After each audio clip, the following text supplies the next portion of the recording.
I'm Rezlar. I'm Frosty. As nobody's really engaged quite yet. Yep. Oh, there we have a bit of. Oh, was that a triple stun for the Mystic? And welcome back to the Value Pack.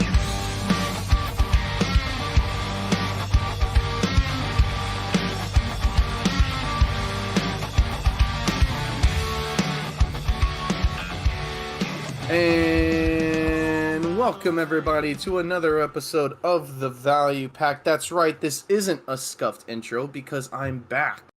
Like Frosty said last weekend so elegantly, I was saving the world or something. I forget exactly what you said. It started off fine and like factual. You're like, he's got some college stuff to take care of. I was like, yeah. And then you're like, and also he's like writing Mother Nature or something. I was like, wait, what? You were giving seals a bath and wiping oil off of seals off the coast. What the fuck? But anyway, I am back. I took a week off because I had a lot of school shit that I needed to work on. Still do, in fairness, but yeah, I'm here now. So I know everyone's so happy to have me back. I am the Alex Jones of this podcast, after all. So glad to be back. You gotta have at least one whack job or there's no entertainment. Right, exactly. That's why last episode was so boring. Mm-hmm.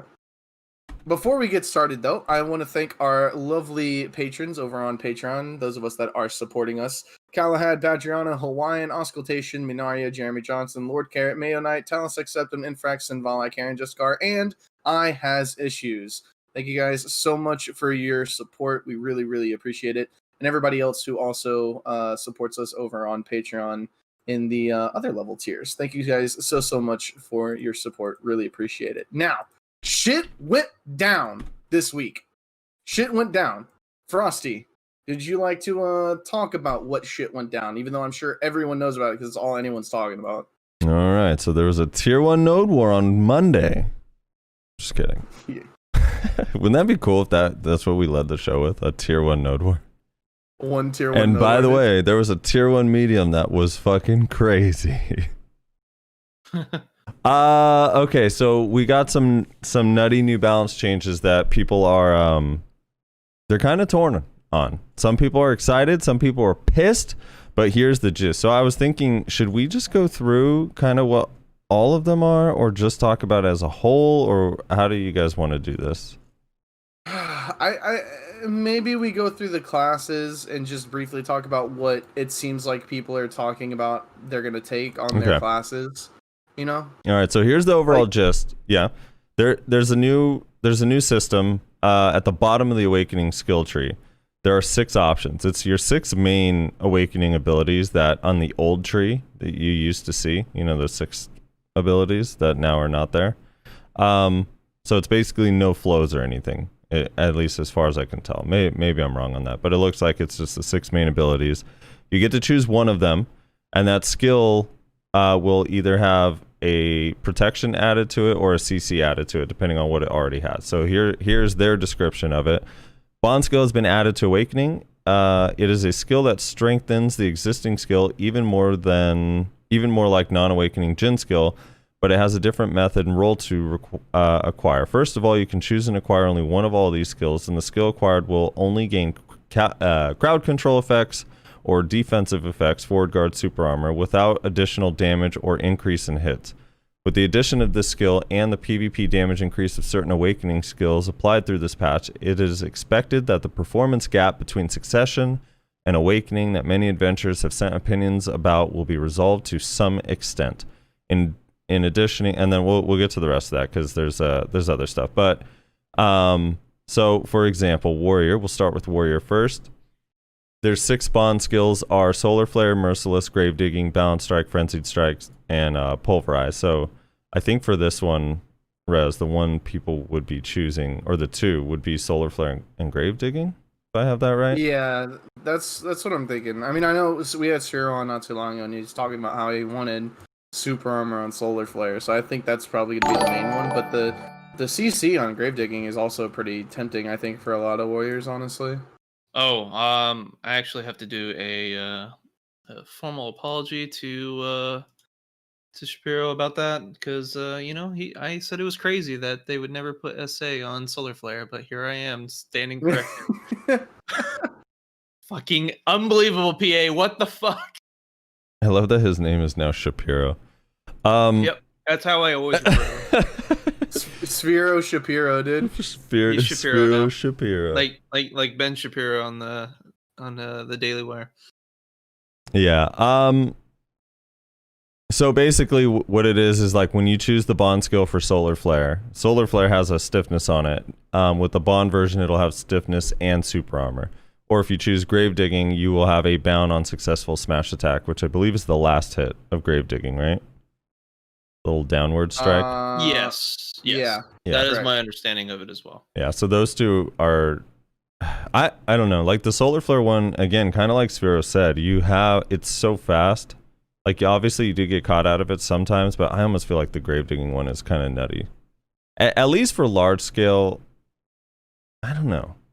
I would, Maybe not. I It's would hard to say. honestly, I agree with what you're going with, Frosty, but I honestly feel that mobility is more the problems that they are having. Yeah. Like in and out of the ball. That and the type cooldown. situations. I mean, Warrior's been playing more as a flex role lately, rather than in the ball. So the Solar Flare will help with their mobility, just like how when we talk about the Mystic Strikers, they're probably going to be prioritizing the Torpedo for super armor for mobility as well. I think it's a very similar situation. Yeah, plus the cooldown. Warrior is does have a low. lot of decent mobility that is protected, but some of it's forward guard based. So when you're trying to run away, you kind of get caught in the back, sort of thing. Right. Just my hunch. Ranger is they got Cold Blade, Wailing Wind, Elven Rage, Breezy Blade, Waltz, and Tremble.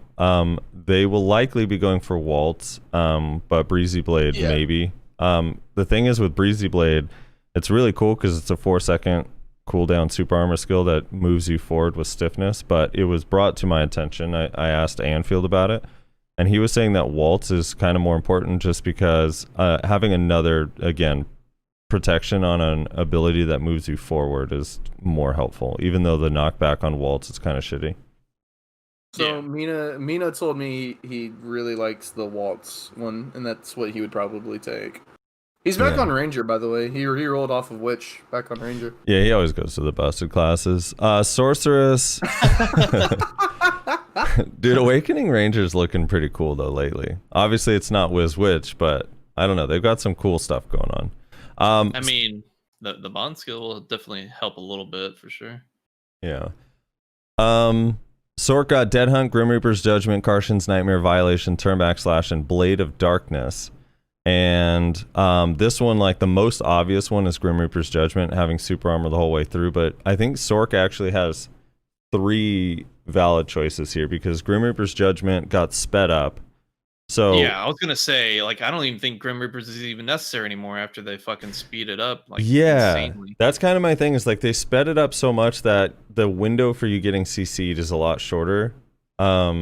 So I don't know if it's worth wasting the bond skill on it. Karshan's Nightmare is weird because right now in its current form on Global Labs, it stiffens on every single hit, which a lot of the skills that have multiple hits don't do that, but Karshan's Nightmare does. So I don't know if that's going to stay like that, but if it does, that's really fucking powerful because Karshan's Nightmare's cooldown got reduced last Global Labs patch by 20 seconds, and the attack range got increased on it. So it's like kind of insane. I don't know what the fuck they're thinking. They're like, you know what? Everyone's getting a little bit too close to Sork's power. Let's go ahead and just like do this whole number right here. Yeah. It's like, why even bother having the 50% anymore? Like, a lot of people don't even know what Karshan's Nightmare is anymore, but Karshan's Nightmare is that skill they use when they're out of stamina, where they shoot the bats. Now they're going to actually just use it to kill you. It's going to be destructive in large scale. Holy shit. Turnback Slash. I think that's honestly the top tier choice for Sork. It gives a lot of combo options too. I was testing it, and unless they fix it, you get basically infinitely stiffed. So yeah, it's insane. Turnback Slash is another interesting one because the window on it is very short as well, but this would give you the option to do the long, slow version to buy time and recover stamina, which would be kind of interesting. And in like a 1v1 situation, like turn back slash is one of the few skills you get popped out of, but I don't know. I'm not sure if it's worth it. I honestly, from a 1v1 point of view, like when I was dueling some Sorks, like the main way I tend to catch Sorks is when they go for Blades of Darkness. I think that's going to be the low-key 1v1 pick. Blades honestly. of Dark, yeah, because that Like the animation is long. It's one of the few openings that they have that's like consistent. Whenever they go for Blades, it's a really easy pick for like a class that has a range skill like myself. Right. I think it's actually low-key OP. It's just people aren't really looking at that. They're looking at the more flashy skills, the ones that are more large-scale oriented, which is fair. Gotta turn down this. I don't even know where this is. The notification sound from Streamlabs is crazy loud. Okay, so the other one that's I actually think has potential, and Sorks are gonna hate me for even mentioning it, but I think that the Dead Hunt one has some potential because recently with the buffs to Dead Hunt and the PvP damage ratio changes, Dead Hunt is one of their main damage dealing abilities that they use in combos now. And I'm wondering if like in a node war situation, if you CC somebody, as long as you position yourself, you have forward guard for the entire animation of Dead Hunt. So you could actually like relatively safely combo someone in a node war with it. Not saying they for sure would choose that over the others, but it's something to think about. It's an interesting option. And then Berserker got Blasting, Devastation, Titan Blow, Flame Buster, Ground Lifting, and Giant's Leap. I'm gonna guess which two probably players would take. And I'll guess after you. My guess would be ground lifting or Titan Blow, only because I know Devastation's only on the very first hit. But yeah, what ground lifting 100% is going to be picked. And then I honestly think the Devastation's still good. It's probably just going to be ground lifting. Blasting is garbage. Devastation is apparently only on the first hit. Titan Blow is only on normal Titan Blow. It doesn't carry over to the Ancient Wave, nor does it work on BSR Titan Blow, which is the actually good Titan Blow. Flame Buster, like maybe you take Flame Buster in like a castle defense is the only reason I could see taking Flame Buster forward guard so that you can trade better from range. Ground lifting seems really strong. The amount of times you get CC'd while trying to ground lifting, because like here's what you do in a lot of fights, right? You lava piercer up, you press space to do a ground lifting, try and get CC a little bit of damage, and then you get CC'd out of it. It happens a lot. So that being super armor is honestly really good. And then the giant leap, yeah, like maybe, I don't know. If you find yourself launching or landing on a lot of people with your giant leaps, maybe that would be good. But you have to have pretty precise. It has a lot of conditional aspects to it. It's kind of crazy that it has 4 CCs on it. Yeah, so the way that I read this is stiffness on successful hit is whenever you launch going forwards. Bound when additional hit is successful is when you land going forwards. Float on successful retreat hit is when you launch going backwards. And stiffness when hitting is successful while maintaining retreat is when you land going backwards. That's what I think it means. Yeah. Do note, I haven't been on the Global Labs to test this, so this is just a theory. I don't know. But that's my theory of why it's worded that way, is that it's hits at the beginning and the end of the animation, and for some reason, instead of just giving it 1 CC, they gave it like 1 at the beginning of forward, 1 at the beginning of backward, 1 at the end of forward, 1 at the end of backwards. But yeah, ground lifting is definitely looking like the best option to me. Like I said, if you have exceptional mouse movement control over your giant leap, maybe you're tempted to take the giant leap one. And I'm sure that there's going to be some people out there that maybe use Deva or blasting or something. But I think ground lifting is the best one personally. Really? You think people are going to choose blasting? There's always going to be some weirdo out there that's like, oh, it's actually really good. Hey, people will make it work. That's the one thing that I love kind of about this system is that there's going to be someone out there that finds something with these that's like, yeah, this shit's actually super powerful. Yeah, I mean, someone somewhere is going to take the Titan Blow one, which I think is actually the absolute worst one. Because you should never be casting normal Titan Blow. That's the absolute worst thing you could ever possibly do. They also buffed Zerker's Awakening. It looks like they buffed Q buff a little bit more, because I guess that wasn't... It wasn't doing enough damage, dude. Yeah. And they buffed some succession skills. So. We weren't enough of a 3-minute class, dude. Yeah. The speed of charging flow ancient power has increased. How do you feel about that? Nobody really ever fully charged it from the beginning. What's more interesting to me is the thing above that, though. Ancient power skill has been changed so that the frontal guard is maintained even when charging is completed. The time to remain in charging completion state has been reduced. So, to me, that means that we can actually just sit there and hold it now. Right, for a minute. Is what it's saying. Yeah, I think so, too. Which is interesting. I haven't really thought up of, like, useful situations for that, to be honest. Because usually whenever you're popping your Ancient Wave, you're trying to get out, like, a quick, huge burst of DPS, right? And then you're trying to get the fuck out of dodge after you secure a kill or two. So I don't know really in what situation you're going to be holding it, but I guess it's cool that you can. Yeah. Tamer. Beast Rampage, Legendary Beast Dance, All-Around Spinner, Garuda, Moonlight Strike, and Echo Pierce. So I believe that... I asked Mimo about this. Yes, man. What did he say? Wait. Let me guess first, and then you tell me what he said. But I would imagine Legendary Beast Dance and Moonlight Strike are the two biggest ones, but maybe Echo Pierce. What did Memo say? So which one's your first one and which I would say Legendary Beast Dance because it's a 3-second cooldown with a variation of options. You can either stun, float, bound, and I forget what the other one is, what the Tiger Swipe thing does. But it's a 3-second cooldown super armor, and Vermilion Bird actually like moves you forward a little bit. So it's like you can use it aggressively, which is kind of nice. And then Moonlight Strike is their dash, super armor dash skill with the stiffness on it, which is like, man, I missed that when the CC changes happened. That was one of the things on Tamer. I'm like, man, that was like your main catch back in the day. So this is what Mimo said. He says, I might get Moonlight Stiffen.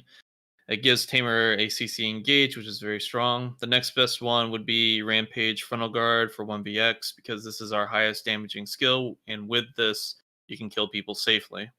Another one that is probably really good is SA on Legendary Beast Dance. It basically makes it so that Tamer has a very strong neutral game in 1v1 and small scale, and you can basically linger the SA skill and wait for the opponent to engage you, similar to what Striker and Mystics do. Yeah. See? This is what I'm saying, Sorks. You hear that? Memo's a very smart person. Beast Rampage has almost the exact same functionality as Dead Hunt. So with Forward Guard, it just is combo potential for large scale. It's possible. It's worth a try.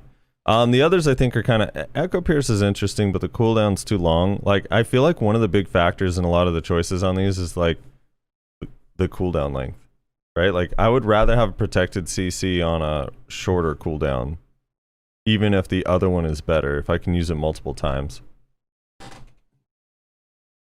But, what do I know? Dude, Legendary Beast Dance with 3-second cooldown super armor is going to be fun. All right, Musa, here we go. Unfortunately, Musa got the short end of the stick. They got Spinner, Crosscut, Crust Crusher, Fiery Crevice, Projection, and Below the Belt. My guess would be Projection and Below the Belt, but who knows? Nayashe? I talked with Shaky and a few other Musas. Projection is seeming like probably the optimal choice because it gives them a safe anti-evasion high damage skill, well, pretty decent damage skill in large scale, because projection is actually a 50% accuracy skill, so Musa Awakening tends to have some issues with anti-evasion, and having projection able to be used in a combo safely is really good from a large scale perspective. In that same scenario as well, if you're comboing an evasion player or any player for that matter. It's also got a little mini vacuum on it, mechanic, so it's really good for like kiting people out, and being able to do that safely helps, especially versus being chased in 1vx scenarios. So yeah, I mean, I think projection has a lot more utility built around it than say some of the other ones like BTB, which the balance sounds nice on paper, especially from a large scale perspective where you're just going to like AoE people, but it also fucks up combos. So sometimes BTB is used as a damage filler in between combos. And if you bound them, you'll end up doing your combo a little bit sooner than you probably typically would have. For example, if you stiff knockdown with a kick and then you go into like some of your abilities like BTB and stuff like that. And then do another follow-up CC. Well, you won't have that option anymore, so your combo would end quicker. Do you and think the other ones seem kind of okayish. Like the fiery crevice, I think was the only one that seemed okayish, but yeah. Do you think that if Fiery Angel was in there somewhere, that would take priority over projection if Fiery Angel got super armor? Oh yeah, at 100%. If they gave Fire Angel SA like they used to have, plus its float, that would be 100% picked. 100%. Do you think these? Because Go ahead. It's really good mobility and utility, and it's also a pretty common engage skill that Awakened Musa uses. So having that option for large scale as well would be pretty good for them. I think that would be 100% picked though, because it's their way to regenerate stamina safely too. If it was super armor. You think there's any merit to the butt cruster one? Because it gives forward guard for the entire animation. So like in a node war or siege, like maybe you can use crust crusher foul play and you're completely forward guarded. Musas do say that they get CC'd in it a lot in large scale. Right. So I think there is some merit for it. But I think they would have so much more comfortability if they utilize like the projection and whatnot as an alternative. Just too it's good. Really hard to say. Like they sped up the Crust Crusher into foul play, like once or twice through patches. So it's not as big a hole as it used to be, But Right. It is still there, and they do get CC'd from it from time to time. So I think it'll be based on the player's perspective. If they feel that they spam Crust Crusher a lot and they feel it's super annoying to get caught out of it all the time, they'll probably pick it. But for those players that are probably more interested in making sure that they can secure kills on invasion players or just have better utility overall and damage options or another option in general that's protected, or highly picked one. All right, Maywa. Tenacious Edge. Go ahead. I did want to make one final point on the Musa stuff, right? So let's call a spade, right? The Musa changes, the bond skills or whatever, they're not what Musas need, right? Like at the end of the day, they're whatever, but they're not what Musas need. You know what I'm saying? Like all the Musas have been saying, they need accuracy and all this, that, and the other. This is kind of whatever, Like you had Braside in Discord the other day, and he was like, "Yeah, it's kind of like whatever. It doesn't really matter." So what I think is that they shouldn't get any bonds whatsoever. And then we just give them a 1% accuracy passive. I think that. I think that would be fair. That would make them happier. I mean, right? We can give them what they've been asking because who needs bonds, right? Like 1%. Brasiden and all the Musas are like, whatever, projection, whatever, below the belt bound, whatever. We just don't give them bonds then and just give them 1% accuracy buff. That's what I think. I think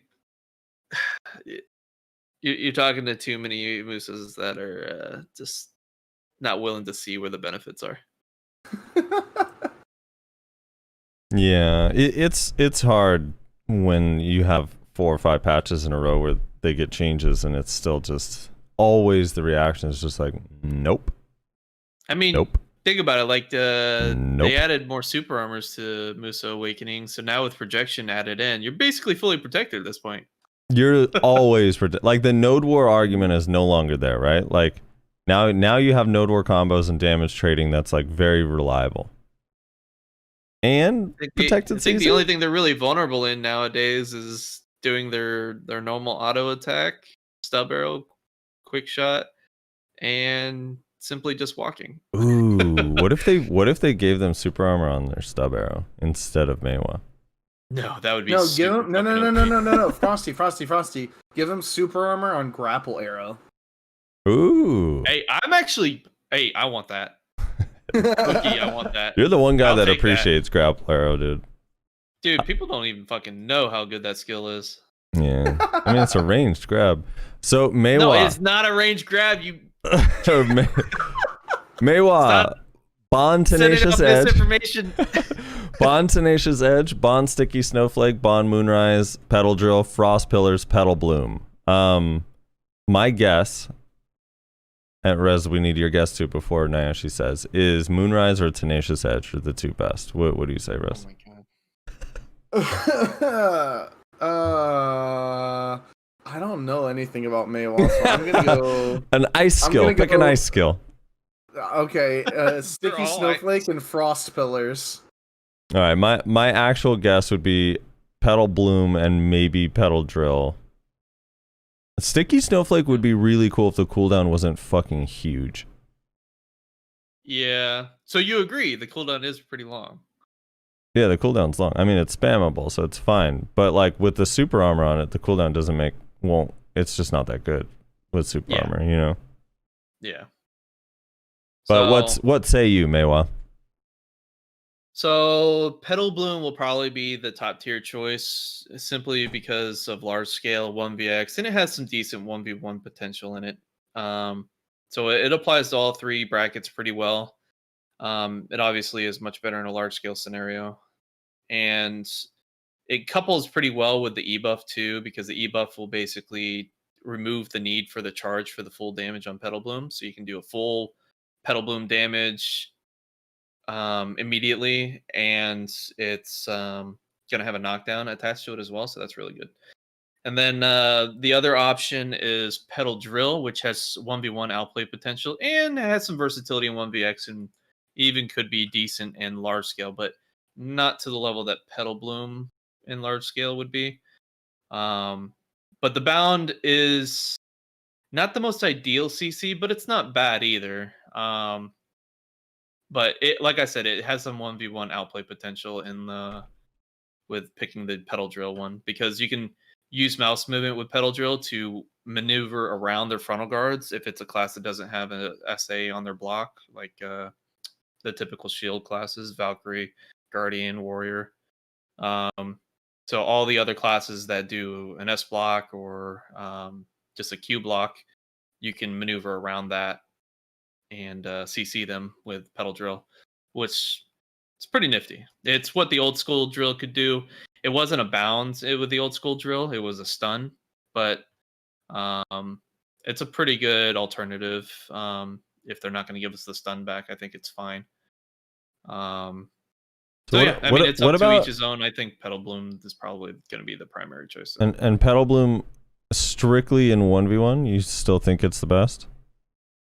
No, I think Petal Drill's better in the 1v1, but I think the other scenarios can potentially outweigh what Petal Drill can offer.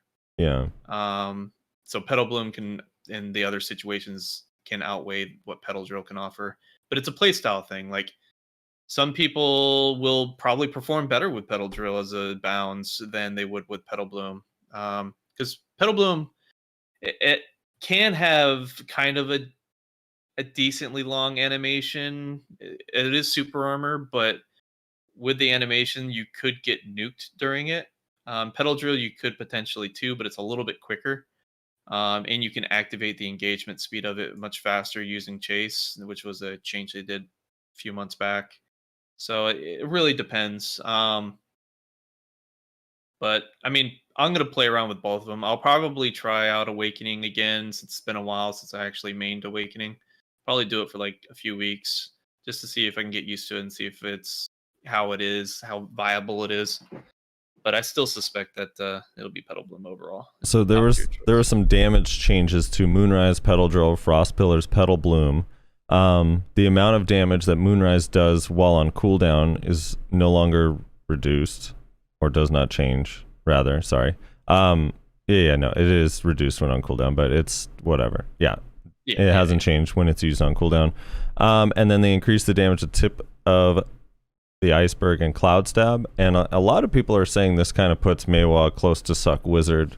How do you feel about these changes? What? No, definitely not Suck Wizard status. So the damage changes are pretty good. So the damage changes to Moonrise, Petal Drill, Frost Pillar, and Petal Bloom were all PvP specific. So 17% across the board. So it's a little, you got to point that out, because if you don't, they'll assume that's for PvE too, and that's not the case. Right. So you're still New Year's Eve spamming on Awakening, people. Hell yeah. But the PvP damage is really good. It feels really nice. And then the Tip of the Iceberg and Cloud Stab changes do affect PvE, so that's actually not bad. But you typically aren't really using those too often in PvE, especially with the New Year's Eve spam option now. But for PvP specifically, it's really good changes, really good damage. The combo damage is significant now. It's really good and solid. Tip of the Iceberg is used after Shift F, right? Yeah, Frost and Pillars. Is the cooldown longer than Frost Pillars? Yes. Do you think it would? Do you think it'd be? So Frost Pillars has a 7-second cooldown, and Tip of the Iceberg has a 13-second cooldown. Right. Like, I almost feel like Tip of the Iceberg needs to match. Would actually make it feel so much better. I don't know. Like, it has a 13-second cooldown for like no reason almost. Yeah, I agree. I mean, like an example would be Petal Bloom has a 12 or 13-second cooldown, and Moonlight Dash has a 9-second cooldown. But that one's a little bit different, because Moonlight Dash you can actually use separately from it, from Hotbar. So, or you can use it immediately after doing Cloud Stab. So it's a little bit different, but that was a recent change. They detached them. Moonlight Dash is actually, I think, always had a... I think Moonlight Dash originally didn't have a cooldown, if I remember correctly. But it was always able to be used after Petal Bloom. Right. But it was never detached originally. But now it's detached, so it has its own cooldown. I think that's correct, if I'm not mistaken. Rez, you have any complaints on the Meiwa stuff? Nerf Meiwa. Valkyrie is they got Bon Sanctum Ferret. Bon, I'm gonna try to pronounce all of these, okay? Hold on. Bon Castigatio, Bon Verdict Lancia Lustitate, Bon Purificacion, Bon Hastilidium, and Bon Sanctitus Dienslar. I think I nailed all of those except for Lustitate. Either way, I'm impressed. So these ones, Awakening Valkyrie, I don't know enough about, but my guess would be Hastilidium is one of the better ones, because it's a forward moving protected skill that now will have a knockdown on the last hit.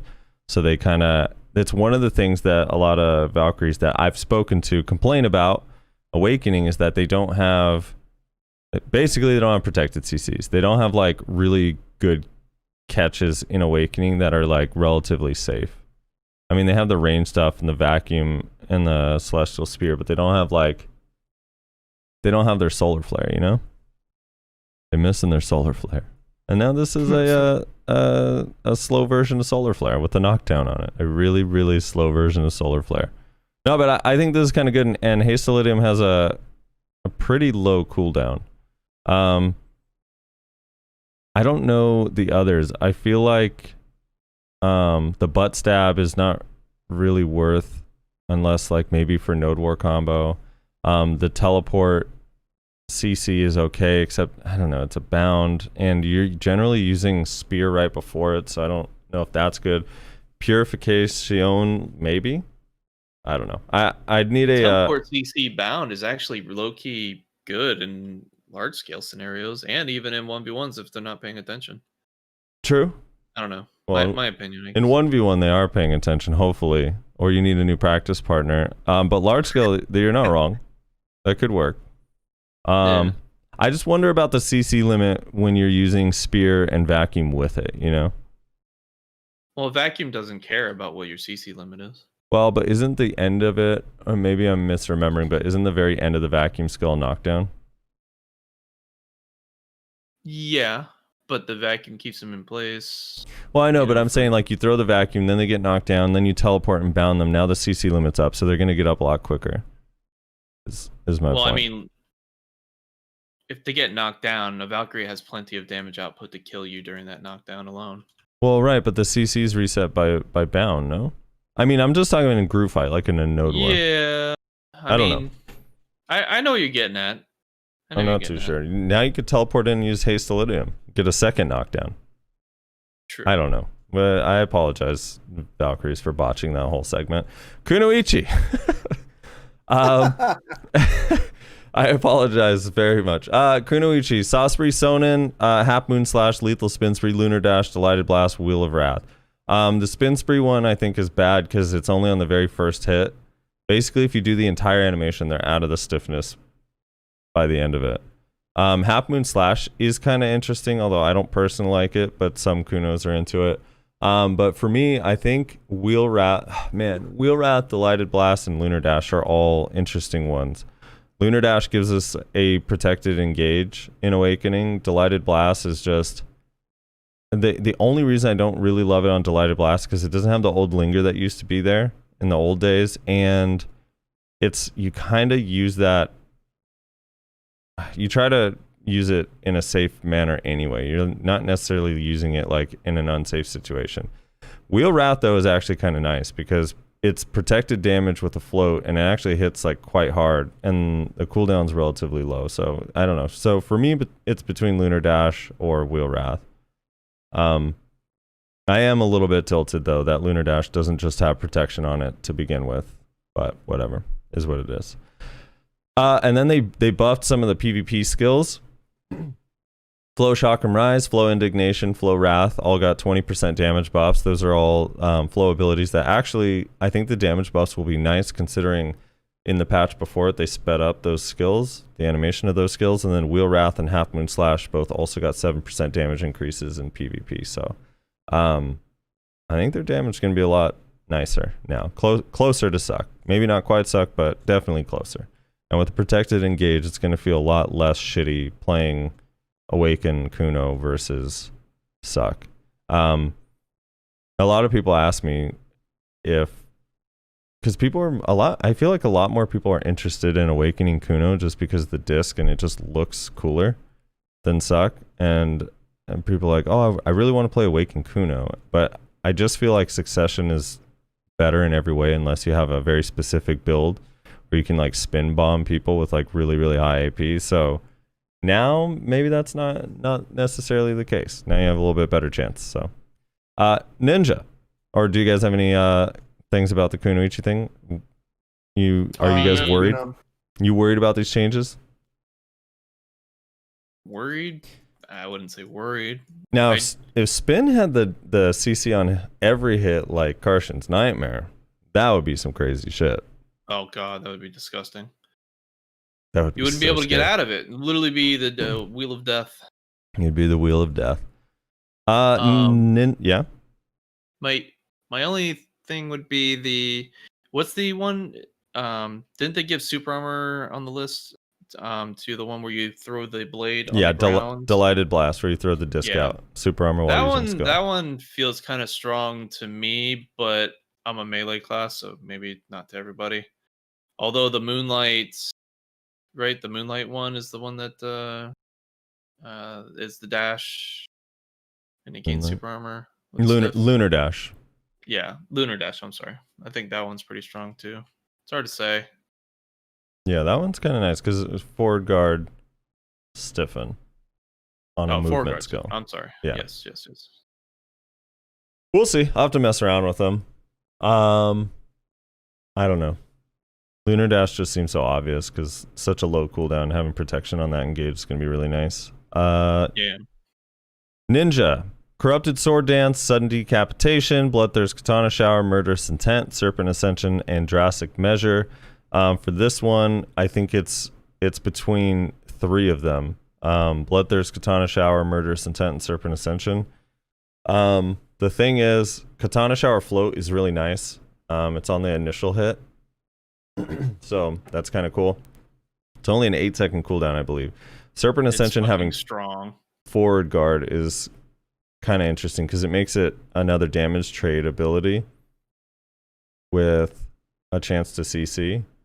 But to me, this is just my opinion, I think Murderous Intent is the most insane one because there's a lot of situations where Murderous Intent is kind of the skill that ninjas get caught out of a lot when they True. when you hit them with a range CC, stub arrow, meteor, whatever. If they Murderous Intent into mass destruction, into another smoke screen, into other CCs, into Dark Knight's Wheel of Fortune, like all these abilities that you kind of have to be careful the way you use Murderous Intent, like now you can just completely safely use it, which I think is really powerful. And Murderous Intent moves you forward and is only a 3-second cooldown. Has a stiffness on hit and a DP debuff. So it's pretty insane when you think about it, right? Because it's, if you took Bond Murderous Intent, right, it's super armor, and it, you know, you can kind of let it linger a little bit. It moves you a good distance away, it stiffens, and it's all on a 3-second cooldown. So essentially, it gives Ninja Dragon Bite. oh my god, It does. it gives Ninja Dragon Bite. That's not good. That's way too powerful. No class should have that skill. No class should have that skill. I agree. That is way too powerful. No, that's not what I heard. I heard Ninja shouldn't have that skill. Oh my god. Serpent Ascension is interesting because the new version of Serpent Ascension is really powerful. It's always the stance shift version, so having forward guard is kind of crazy. Also makes their Node War combo way more powerful because already you had Katana Shower, Blade Spin, and Illusion for like just protected damage that's quick. Having Serpent as another option where you just have to position yourself and now you actually get that reflow and the air attack damage as well as the other skills is, I feel like securing kills in Node War is going to be a lot easier if you were to use that. I agree. I think a lot of it's like going to be based around that Serpent for large scale for sure. Because for the same reason you just said, it's just securing kills, but it's just in 1vx scenarios. What do you see these fucking suicidal ninjas always doing? They're always going in, fighting 5 to 6 people, and then they manage to somehow float everybody with their Katana Shower at 50% BSR, and then they go in to try to finish them off with a Serpent, but then someone like a little bit of a CC poke interrupts it. So this would kind of secure all that for them. For the 1v1 though, I think you're right, probably with a Murderous. Yeah. Man, it's a 3. I just can't. It's funny, like when I was messing around on Awaken Ninja, like the one thing, it's like trying to be aware of what you use Murderous Intent into is like the hard part. It's like the decision making on that. And then that's just like, oh, okay. Like you don't have to think about that anymore. Just go for it as much as you can. You just be relentless. It's kind of crazy. Wizard. Wizard got Aquatail Explosion, Bolide of Destruction, Water Sphere, and Chilling Wave. The two good ones here are, I think Bolide is the most obvious because it has a little bit of range. The AoE is pretty big, and they recently gave it the cast speed increase. It now chains together as of last week's Global Labs patch. You can use it really quickly after Hellfire now, and it got a slight damage buff in this patch. So I think that skill becomes really powerful with the bound. The only other one I would think of is Aqua Jail, except I'm pretty sure it's also a stiffness only on the very first hit, which means most of the time you're not going to be able to get the stiffness off, or they're going to be out of the CC before you're even done with the animation. And then Chilling Wave, I think, is another good option because when they removed the frontal guard, they made the skill do a lot more damage and sped it up a ton. So having forward guard on it kind of makes it nice, but I don't know. Bolide just seems the best. Your thoughts, Russ? No, I agree. I think Bolide is the obvious choice. They kind of moving the cast speed buff to Bolide kind of makes you want to open your super armor rotation with Bolide. But that didn't really make a lot of sense when it doesn't fucking CC. Like you would always want to open with Kata. But maybe now if you take Bond Bolide, now it bounds. You can do a Bolide into a Kata, into an Aqua Gel or something like that, you know? Let's pretend in a dream world that Succession Wizard doesn't exist. With the damage changes Wizard's been getting and the balance changes over the last few weeks, plus these bond skills, is there any part of you, Reslar, that would consider rolling back to Awakening Wizard? No, because Awakening Witch would still be better. It's toxic. Witch. I mean, Voltaic is just too insane. That's part of why Succession Wizard is so insane. Because they gave him fucking Voltaic, which is, other than fucking Protected Area, is probably the most busted ability in the entire game, in all honesty. I really don't understand why Wizard got Voltaic anyways. I don't either. That was the dumbest fucking decision they ever made, in all honesty. Yeah. Someone's pointing out that the water sphere, like not the flow, but the base skill cooldown is really short, so having a forward guard on that might be useful. That's I the could shift see R&B. kind of similar to what I said about the Buster, the Flame Buster for Zerker. Maybe if you're in or sieging a castle, taking the frontal guard on Water Sphere might actually be good, because it would let you kind of range trade better. But I mean, I don't know. I don't play Wizard anymore, so. Rizzler's always had a soft spot in his heart for Wizard, though. Awakening Wizard. And a very, very rough, cold spot for Succession Wizard. He hates witches, though. God, does he hate witch? Because the whole time I was a wizard and then a witch, I was like, yeah, witch is obviously way more powerful than Awakened Wizard.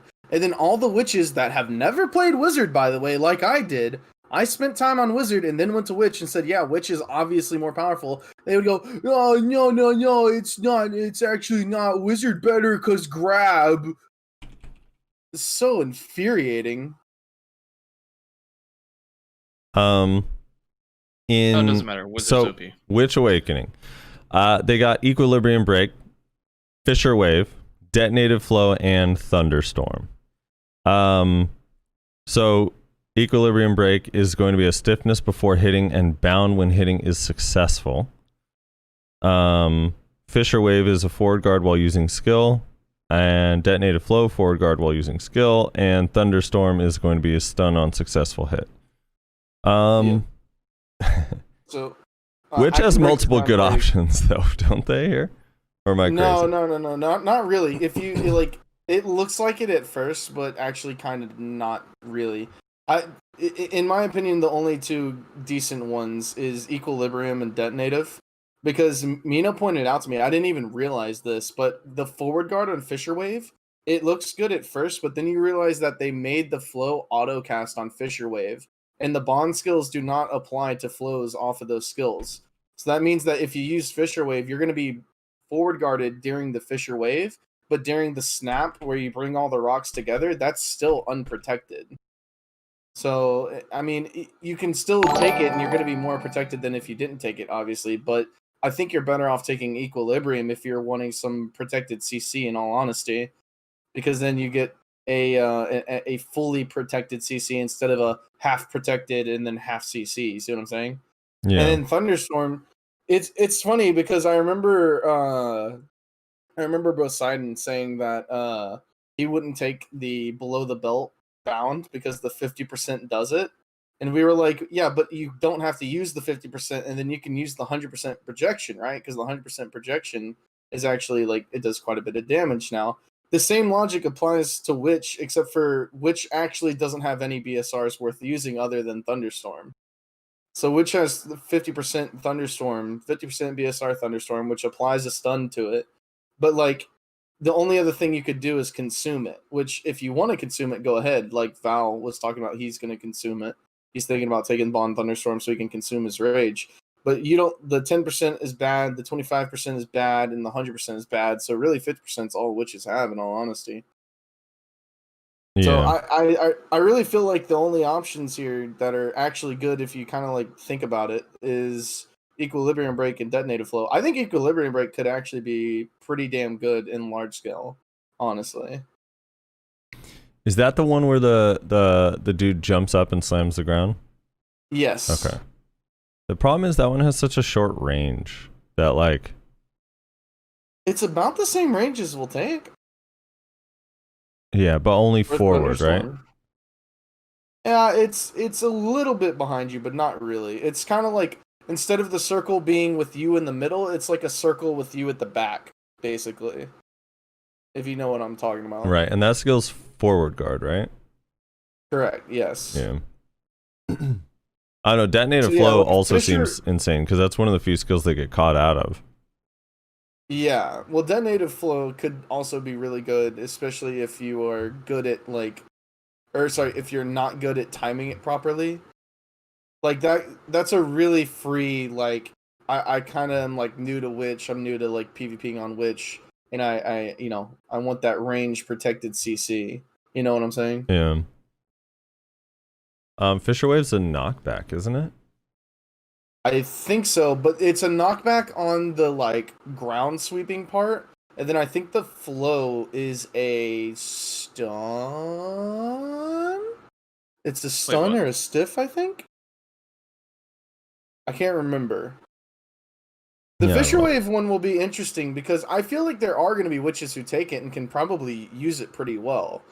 But I don't know. The fact that it's kind of like halfway unprotected still because of the flow being auto casted after it, right? Like that kind of makes me go, is it actually like pretty good? I don't know. Yeah. All right, Dark Knight. I think Dark Knight got some interesting things, but Touch of Exploitation, Spirit Blaze, Seed of Catastrophe, Spirit Hunt, Shattering Darkness, and Spirit Legacy. I So think that skill name Touch of Exploitation is just so wrong. yeah, it's just a mistranslation, even though it's in our game.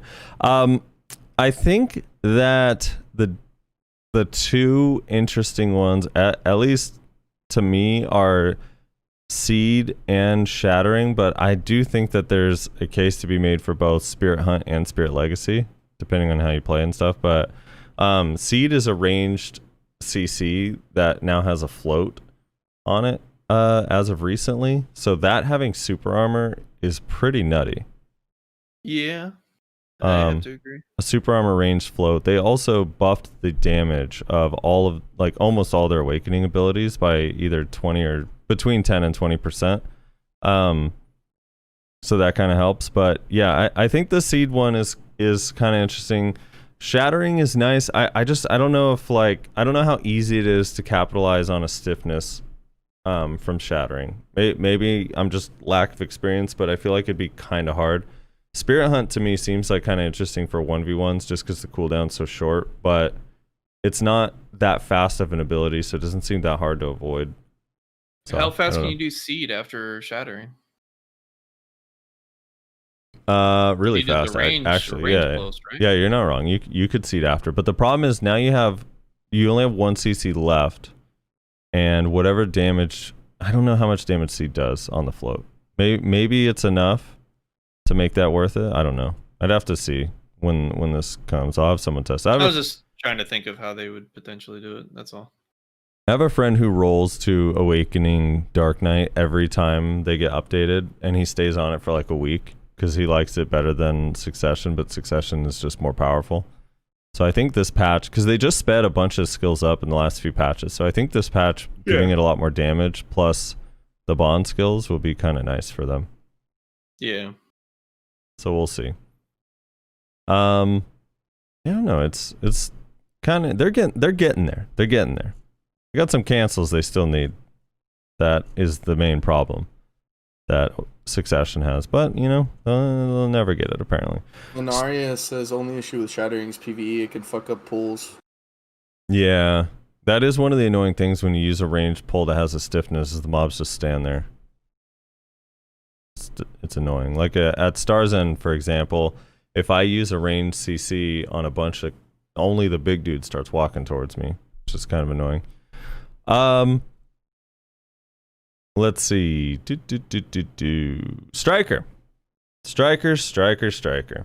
Ultimate Crush, Infernal Destruction, Skull Crusher, Spiral Cannon, Endless Explosion, Rampaging Predator. Spiral Cannon is going to get super armor. That is a skill that ignores collision now, although it didn't used to fully ignore it. You had to be like point blank, but I was talking to a professional striker recently who clarified to me that there was a change that made it so it goes through collision now at multiple distances.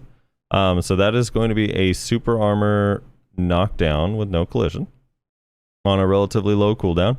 That would be option number 1, 100%. There's just no way around it. And Skull Crusher maybe as a second option, just because the cooldown's also low on that and it's an AoE knockdown.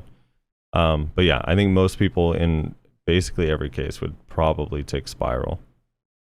It's one of the issues in large scale with Mystic Striker, I think Nyashi pointed out earlier, is to engage and disengage safely is you get one or the other kind of right now, and having both makes it kind of huge. Yeah. So that'll be interesting. Spiral Cannon. You scared about that, dude? Make them, Spiral Cannon hard counters your Dragon Bite, dude.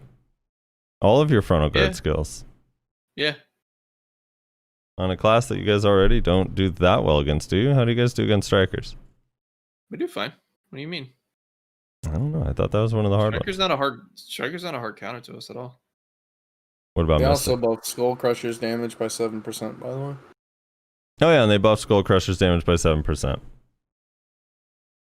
And they buffed a couple other... Is that what I'm hearing? Succession Prime Rage Hammer got buffed as well. And then they added a couple of quality of life things. And yeah. I don't know. Mystic. I'm hearing Nerf Striker. That's what I'm hearing. No, Strikers, you know. Mystics just wish that they were Strikers level, that's all. Mystic. Tidal Burst, Rapid Stream, Rising Dragon, Spiral Torpedo, Sea Burial, and Wave Orb.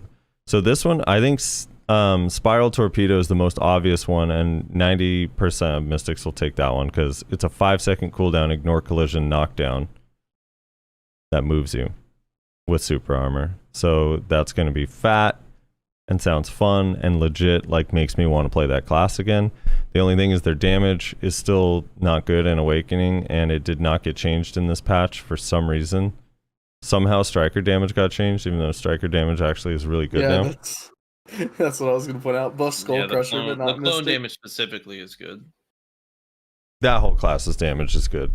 I don't want to hear it. And Mystic did not get the damage buff, but that's neither here nor there. Rising Dragon Float I also think is kind of good because I believe it's a 7-second cooldown AoE, and it's a skill that has air attack damage on it that doesn't ever get to utilize the air attack damage on it because the float got removed in the CC changes.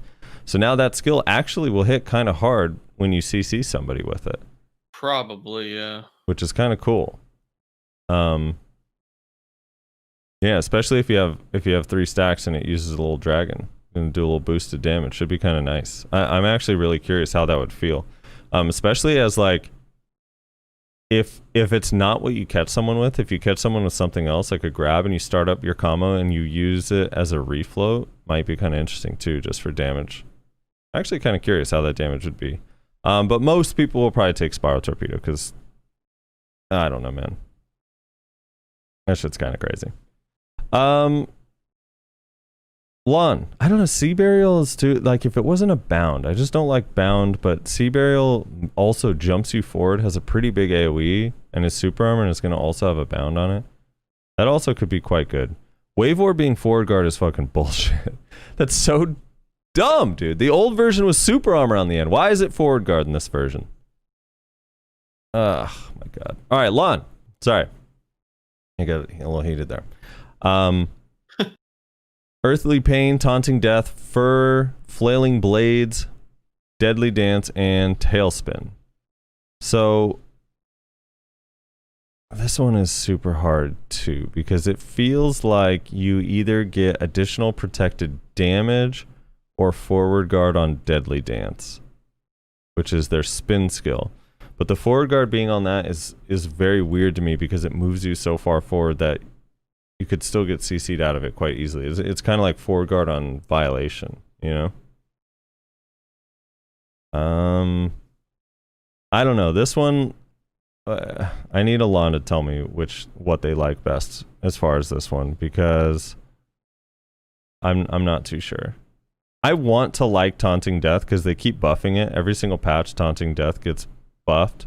And it was like one of the skills that looked so cool when they first like demoed Lawn, where she walks forward spinning her blades. But it's so bad. That skill is so bad. I don't know. This one's tough. But they also they buffed her damage in PvP. Yeah, but like a fucking million. Bleeding Hearts, Mangler, Flow Mangler, Deadly Dance, and Fur got buffed 25%. Tailspin 20%, and Flow Vice 15%. And I thought Awakened nice. Lawn damage was actually fine. It was just that the kit wasn't very amazing for large scale. I don't know. I think when the PvP damage ratio changes came out, Lawn got kind of boned. Oh, really? Oh, I didn't know about that. Yeah. They've been sad ever since. Frosty, I don't know if you may know this already. I don't know, but Crimson, who's in my guild, said he just went on Global Labs to test the Sork thing. He said Grim Reaper's Judgment can basically be put into the extra charged form immediately instead of charging and then extra charging. Right. Yeah, that was a buff from last week. That's actually coming on Wednesday. Nihilus is saying that the taunting is so bad, no damage and slow. The Tailspin KD SA is going to be strong for large scale. And the right mouse button getting super armor could be good for 1v1. Yeah. Because it kind of like moves you forward. It's just such a short... I don't know what the cooldown is on Flailing Blades, but that one could be kind of cool. That's the skill that looks like it's a grab, but is not. It's like a stiffen or something. Yeah. We'll see. Archer. Deadly Dance frontal guard is not good. I mean, it's okay, but it's kind of like Violation, right? It's like, I don't know. It's hard to be excited about it, I think. Cause I feel like that skill would need, if it had super armor, it would be insane. Would be super powerful. But frontal guard, you could just get behind frontal guard when you're moving forward is the thing. It just makes it way easier. When someone starts an animation that you can see really clearly and they're coming forward, like getting behind that type of frontal guard is easy for a lot of classes. Archer got Radiant Explosion, Spear of Sylvia, Luthorgan's Call, Uproot, Full Bloom, and Piercing Light. Merez, you play this class. What are the good ones here? So the two that I would consider as being like possible like good ones is Uproot, because having another quick protected CC would be really nice, because right now it's unprotected and you can get CC'd out of it. And I do quite frequently, because I kind of go for like risky Uproots sometimes, even when I know I shouldn't, just because like sometimes you do get lucky. So having that be protected would be super nice. And then you pointed out to me that actually if you hold Uproot down, which no one does, but if you hold Uproot down, it does a little like backwards shot as well. And if that is protected as well, then it's actually, it's kind of insane, because it would kind of give it like two types of versatility, basically. You get the quick protected CC and then another protected disengage, essentially, which is pretty insane. But the other one that I'm seeing is like a possible thing for me personally is Full Bloom, because like in Node Wars, at least for me, like you get a knockdown, you run up, you Full Bloom them, right? Because it can almost, even on T1s, the amount of damage it does is just insane. So having it be forward guard means that if you don't have to feel like, ah shit, there's people around me, so I can't even get a Full Bloom off. It's like, if I can just position facing this other guy, then I can maybe get it off and get a kill here before he's able to like get behind me, essentially. So definitely one of those two. I'm interested to see if Uproot, the little backwards shot, will be protected or not, because that would make a big difference. If it's protected, the little backwards shot that it does, then almost definitely take Uproot. If it's not, then maybe Uproot for 1v1s and Full Bloom for large scale. I don't know. Yeah. No, Spear Sylvia, not at all that cool? Or Radiant Explosion? Radiant Explosion, I could see the usefulness of it. Spear Sylvia, I'm assuming it would work similar to all the other multi-hit ones, where it's only on the first hit. Mm-hmm. So, like, I don't know, kind of whatever. And I think most people use Spear of Sylvia anyway. What they do is they'll use Spear of Sylvia and then do the roll shot. Like they do Spear of Sylvia to bait people to run up to them, and then do the roll shot to CC them on that. So having that be CC, I don't know. Like I'm sure there's uses for it, but like meh. I feel like taking Uproot is just better than either of those. In all honesty. All right. I asked General Moores what he thought. Let me see. He said uproot, 100%. Yeah, I think he said uproot. Because now you could, like Rose was saying, like they use it mostly to combo. Now you can use it as a CC or a CC attempt, or continue just using it as a combo, and now it's like actually safe. And you can use it as a CC attempt / disengage, which is kind of crazy. If the flow, which is still technically the same skill, at least has the same name, is protected. Which would be kind of insane. But kind of cool. Yeah, I guess I never see anyone use that skill, but I feel like Archer has 15 other skills that look like that skill moving backwards.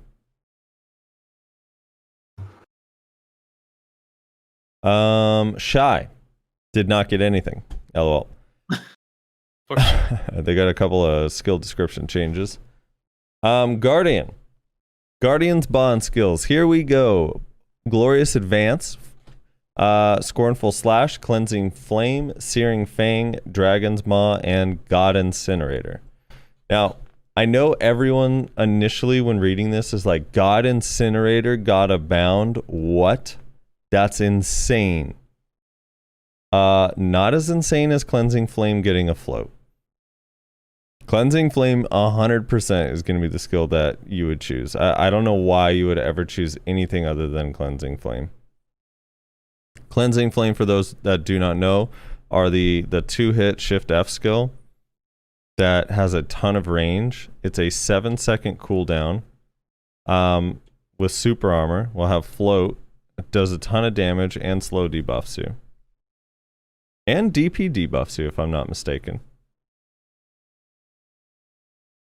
It's kind of insane. What do you guys think about these ones? The Guardian ones? Nerf Guardian win. I think it's... Grezzo, go ahead. No, go ahead. Alright, I was gonna say, like, I think the float on cleansing is gonna be insane. Like, it's... that skill already hits fucking hard as shit, and has a really wide, deep range, and then... then it's gonna have a float, too, to boot, and it's just like, ugh. It's a whole bunch of things I don't want happening to me. Yeah, my thing with it is in large scale, you're just going to be floating groups of people. Yeah. And it's kind of insane. Like that skill, I almost feel like if they're going to give that one a CC, it has to be a worse CC than float or knockdown. It's just too good. I don't know. It's crazy. I mean, of all of them, like I don't think any of them, even as crazy as like Spiral are, it's like the implications are so minimal compared to this. Like this actually like affects such a huge amount of people in group fights, and it's already it's hard good enough. In all scenarios. Yeah, it is. Like, it is. Plus the Guardians cooldown. They just do a lot of damage to your block and whatnot, so it's easy to block break with a Guardian. I feel. Maybe that's just me personally because I just have low DP, but I feel like a lot of people might agree to that. And then, you know, they do a cleansing as well, and if you don't have your block, you just get floated from that. It's just like, fucking hell. I don't know. So, cancer. In case you guys are curious, it has a 16% accuracy rate. It also gives you all accuracy plus 9% for 10 seconds. On all the targets you hit, it gives all AP minus 20 for 10 seconds. Super Armor down smash, air smash. And because they're passive, the slow debuff as well. Correct. Rust points out in chat that Guardian is finally viable. Dude, can you ban him from your chat, please? That shit is crazy. Right? Like that is the of all I'm trying to think of a singular skill that is more busted than that with these changes. I don't think any of them are. except for maybe the only thing Giant I think Sleep. the only thing you can really compare it to is if they made Dream of Doom a full super armor throughout the entire thing, which I think it is in succession, and then Lowered the knockdown cooldown and to block 7 seconds. break. It's basically like Dream of Doom, except a little bit shorter range, but much shorter cooldown. Yeah. Well, Much shorter. The damage also is great. I mean, Dream of Doom does do good damage, but man, not this kind of damage. I don't know. I actually have to agree. It feels like it does a little bit more in some cases. You're crazy. If you think Cleansing Flame does less than Dream of Doom, I don't know. You're fighting just way more geared Sorks. Dude, this is like, I'm trying to think. I almost feel like either the cooldown would need to be way higher, or this has to be like a knockback and not a float. Why would you make it worse? I don't think knockback is worse. I think knockback is like, because they're using it at range, right? They're not like point blank. So if they knock you back with it, like it's going to be more difficult. Oh, knockback. I'm sorry. I thought you said knockdown. No, knockback. yeah. Have to be a knockdown. Knockback would be much better. Yes. But then the complaint would be, well, I can't capitalize on that. So well. It's like, I still shouldn't have it anyways. And you know what? Then choose God Incinerator as with the bound. Like, oh my god, dude. I don't know. That shit's crazy to me. Darn, a worse option. Guardian scares me. More range CCs for people to deal with in large scale. It's gonna be fantastic. Yeah, why is a shield class a range class too? That's a question I have. Let's be real. That shit makes it a range class. Yeah, it does. Hashashin. All right, so this one I don't know these skill names by heart, but Inquisition, Sin Splitter, Ensnaring Sand, Dune Slash, Collapse, and Serpent's Coil. Let me pull up the little like BDO Codex skill tree thing so I can assess these properly. I wish it's actually a cool website with a really cool tool. It's just their ads on there are fucking terrible. All right, what are these skills? I feel like Dune Slash is actually a pretty decent one but it's like really short range, but has stiffness on good hits and knockdown on good last hit, and has nice debuffs, decent damage. Let's see, Collapse, Serpent's Coil. Which one is Serpent's Coil? Serpent's Coil is the Shift RMB. That one's knockdown and successful hit, but I don't know where that is. That skill's so long. At what point does the knockdown actually happen? Is it near the end or is it the very beginning part? Either way, it like kind of seems, I don't know. That one also seems not that great to me. Collapse. Collapse might be a really good one because Forward Guard, it's actually a relatively quick skill with a short cooldown. Yeah, it's a float. Good. I don't know. These ones are all kind of. Am I crazy or is like I'm having a hard time being excited about this class? I don't know why. I think actually Sin Splitter might be the best one because Sin Splitter getting super armor. That as well. Yeah, and it moves you forward and it ignores collision. So it goes right through forward guards. Yeah, and it'll bound you. That one might be ideal for PvP for engaging. I don't know, maybe large scale is different, but that one seems the most obvious. I was seeing Sin Splitter or maybe Ensnaring Sands. The Shift LMB. Yeah, because it basically gives you a ground smash, essentially. Where, again, like, where is it only the very first hit or the last hit? I mean, that's I don't the know. thing. From what I remember, Shaky telling me it was Sin Splitter being probably top tier and Collapse. Yeah. I could see Collapse because you can't really see it in the skill demo, but that skill actually has a bit of range to it, actually. A little bit, yeah. And it's quick. I don't know. I think everyone's going to be choosing Sin Splitter. Dude, for 1v1s, like, it's like, I don't even think it's a question. You basically have to use it. But for large scale, like maybe some of the other ones. Scale, it's a mobility option too. Yeah.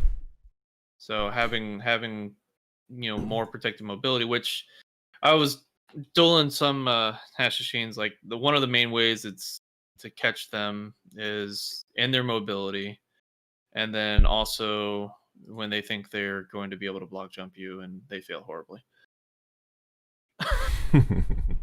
And also when they think their S block or their Q block is going to protect them too. That's another funny one to catch them in. Do that. The little honestly, cone on their Q block. Dune Slash seems like it could be pretty good as well, especially since it has a DP minus 10 debuff on it. Yeah, and the flow to it has a evasion debuff. But the thing is like that one is really short range. Yeah. And it's not that fast. I don't know. Dude, I was gonna say the Q block, like the animation for the Q block is so misleading. Like it looks like it's protecting you in this like 180-degree range, but man, that frontal guard is quite thin. Like you just need to be a little bit to the side and you get popped out of that thing. They also got the Rabams and BSR skills added. We could talk about those in a little bit, but I want to ask you guys your opinion on this system, this bond system overall. So some of the complaints I'm hearing are you're not going to know which skill people have chose, which skill classes have chosen for their bond skills. So it's kind of like a guessing game, more RNG and BDO. And then the other is that there's no cooldown on switching them. So for example, if I want to get float on Katana Shower, I think Block Jump pointed this out. I can use the float on Katana Shower until I have the 50% BSR, and then I switch to Murder or something else during that time until I use the 50% BSR version, then I can swap back. Like stuff like that. There's no cooldown on swapping the skills. So what are your guys' opinions overall on the system in general as it stands? So I think I think both of those are legitimate issues and should be fixed. I think there should probably be a visual indicator on which skill that is like the bond version, just like there's a visual indicator on your BSR skills.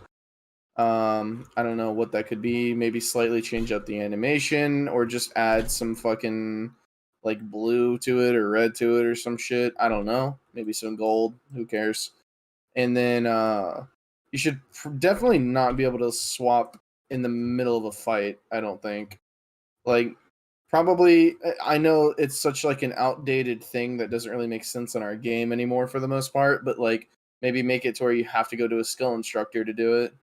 Yeah, I mean that's my same philosophy with it too. Like force it to where you have to go to a skill instructor or put a timer cooldown on it at minimum. Like a 10-minute cooldown because it's a little insane. I don't like the timer cooldown thing because what if you're just trying to like test them out, right? And you're trying to just figure out like you have to wait 10 minutes to swap every time. I guess I should have clarified that. So by timer cooldown, I mean in open world when you're not at the skill instructor. Oh, I see. I honestly I've requested that for not only Global Lab but for normal live servers that they put a skill instructor actually in BA so that you can just freely change your skills. Yeah. Like I don't know why they haven't done that yet, but I think to combat this particular like abuse, they should put in at minimum a cooldown timer and then make it so that you can freely transition between skills if you want to at the skill instructor only. Because then that would help deal with some of these abuses that you're talking or that was discussed. I mean, beyond that, I like the system. I think the system is pretty good. The bond system. I think it needs to be just tweaked slightly. Maybe some skills should be looked at here and there. But I think overall it's pretty satisfying and it's it's in the right direction. I think there's going to be a lot of people that don't like it because they feel like either A, it makes more protected CCs and that's what they were going against 2 years ago, which I do agree with, but at the same time, they're under a new design philosophy after the CC Super Armor changes, a new head took over. And then of course Successions didn't really follow the plan per se. I mean, they kind of did, but kind of didn't in some cases. I think it's overall positive. You know, like people that are complaining about the dueling thing, like, oh, well, I don't know what they picked. Well, I mean, like I said before, there's a meta. There's meta picks, so you can have a really Yeah. good understanding of which ones they probably are picking. And from a duelist perspective, like I consider myself a duelist. Like I like to fight people 1v1s or whatever. I find it interesting. You know, like there's different ways to outplay people. What's wrong with that? You know, like sorry, it's not the cookie cutter, fight that you expect, like that's what makes fights get stale and predictable, Having those unique options gives some interesting, approaches to fighting X class. You might want to pick a skill that actually might benefit you in a specific class matchup, or just overall in 1v1s in general. So I don't know. I think it's good. I think it's positive. Mina actually points out if you put a skill instructor in BA, then someone in open world could just go to BA, swap their bond skill, and then like come right back 5 seconds later, which would be kind of like But there's sucky. still a minute or two Yeah, interval yeah, before yeah, you for can sure. It's like return. it's not like in the That- fight, right? That's But Right. I'm just talking about like literally in the fight. Like if you have to go to BA, that means you're using at least a minute to 2 minutes before you can come back and try to, switch it up. I don't necessarily see a problem with that. I'm just saying like the exact abuse as it is right now, you can literally switch it mid combo to a different skill. Right. Or by disengaging, you can switch it. I don't think that's how it should be. I think that would be awful to deal with. yeah, we all agree with that. I Yeah, mean, that yeah. definitely should So not be allowed. yeah, so I mean, I think it would be perfectly fine if they added a skill instructor in BA. Like there should be a skill instructor in BA. Period. Like you agreed with Rosler. I like. There's no reason why there shouldn't be. That's stupid. Like BA is there to test and practice. Why is there not a skill instructor there? I don't know. Silly. Agreed. Yeah, my thing is like I think I don't even actually agree with there's more protected CCs necessarily because ever since Succession there's been more protected CCs and these specs, Yeah. a lot of these awakening specs people are not using. So it's when you did use them you had less protected CCs because for example like on Valkyrie you don't have Judgment of Light or shield throw protected CCs in Awakening. It's different.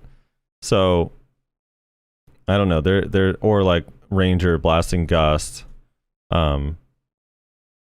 the ultimate one. And I mean there's a huge list. Tenon Cutter. Like all these skills don't exist in the Awakening kits in the same way. So it's like to me it never made sense that we were okay with, not saying everyone was, but that we were okay with all these successions having protected CCs. We were happy like, oh dude, my class has this protected CC now that I could throw out there, but we're not okay with the Awakening version having it. It's like so strange to me.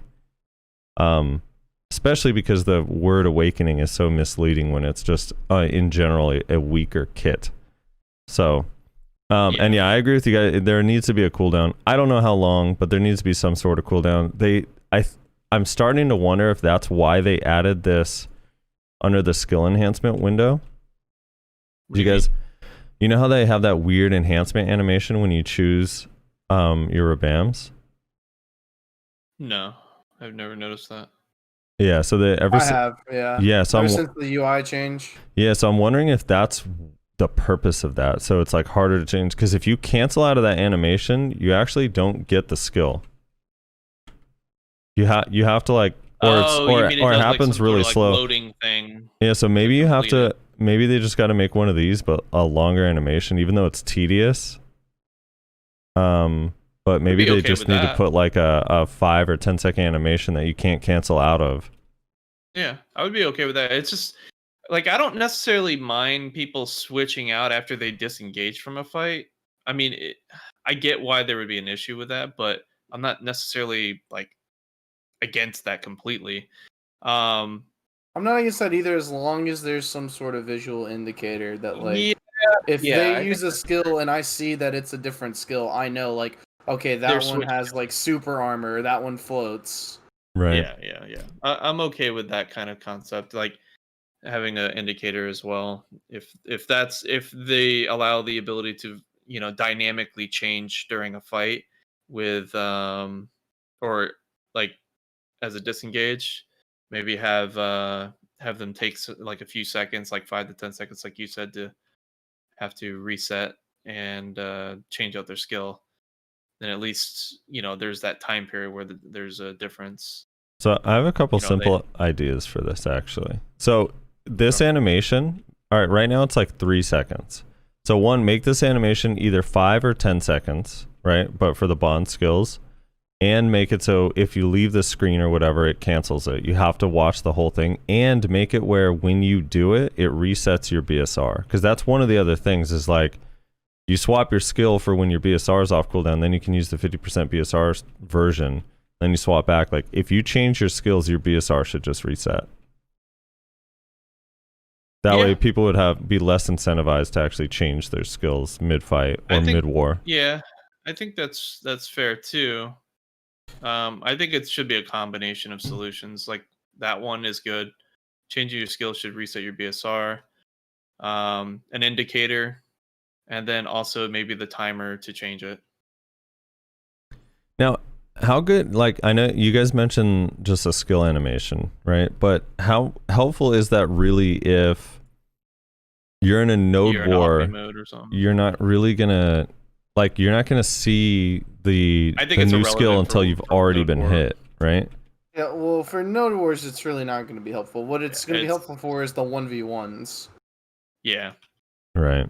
I understand where Wrestler's coming from. It's useless for the no word point of view, but like if fucking I'm trying to kite a guardian and I see them use Shift F, like I would like to be able to know if that's gonna float me or not. If they try and use it and then I'm able to dodge it. If I don't get hit by it, I'd like to know, or if I am protected while they hit me with it. I'd still like to be able to know visually, like, oh, if they hit me with that and I don't dodge it, or if I'm not that's in how the you protection, learn. Yeah. like then I'm gonna get fucked. So Right. I need to be extra careful when they use that ability. So I see what you're saying in large scale. Like it doesn't really matter, and you're not gonna know until you get hit by it. But in 1v1s, like people do with abilities all the time, fishing for like CCs and stuff.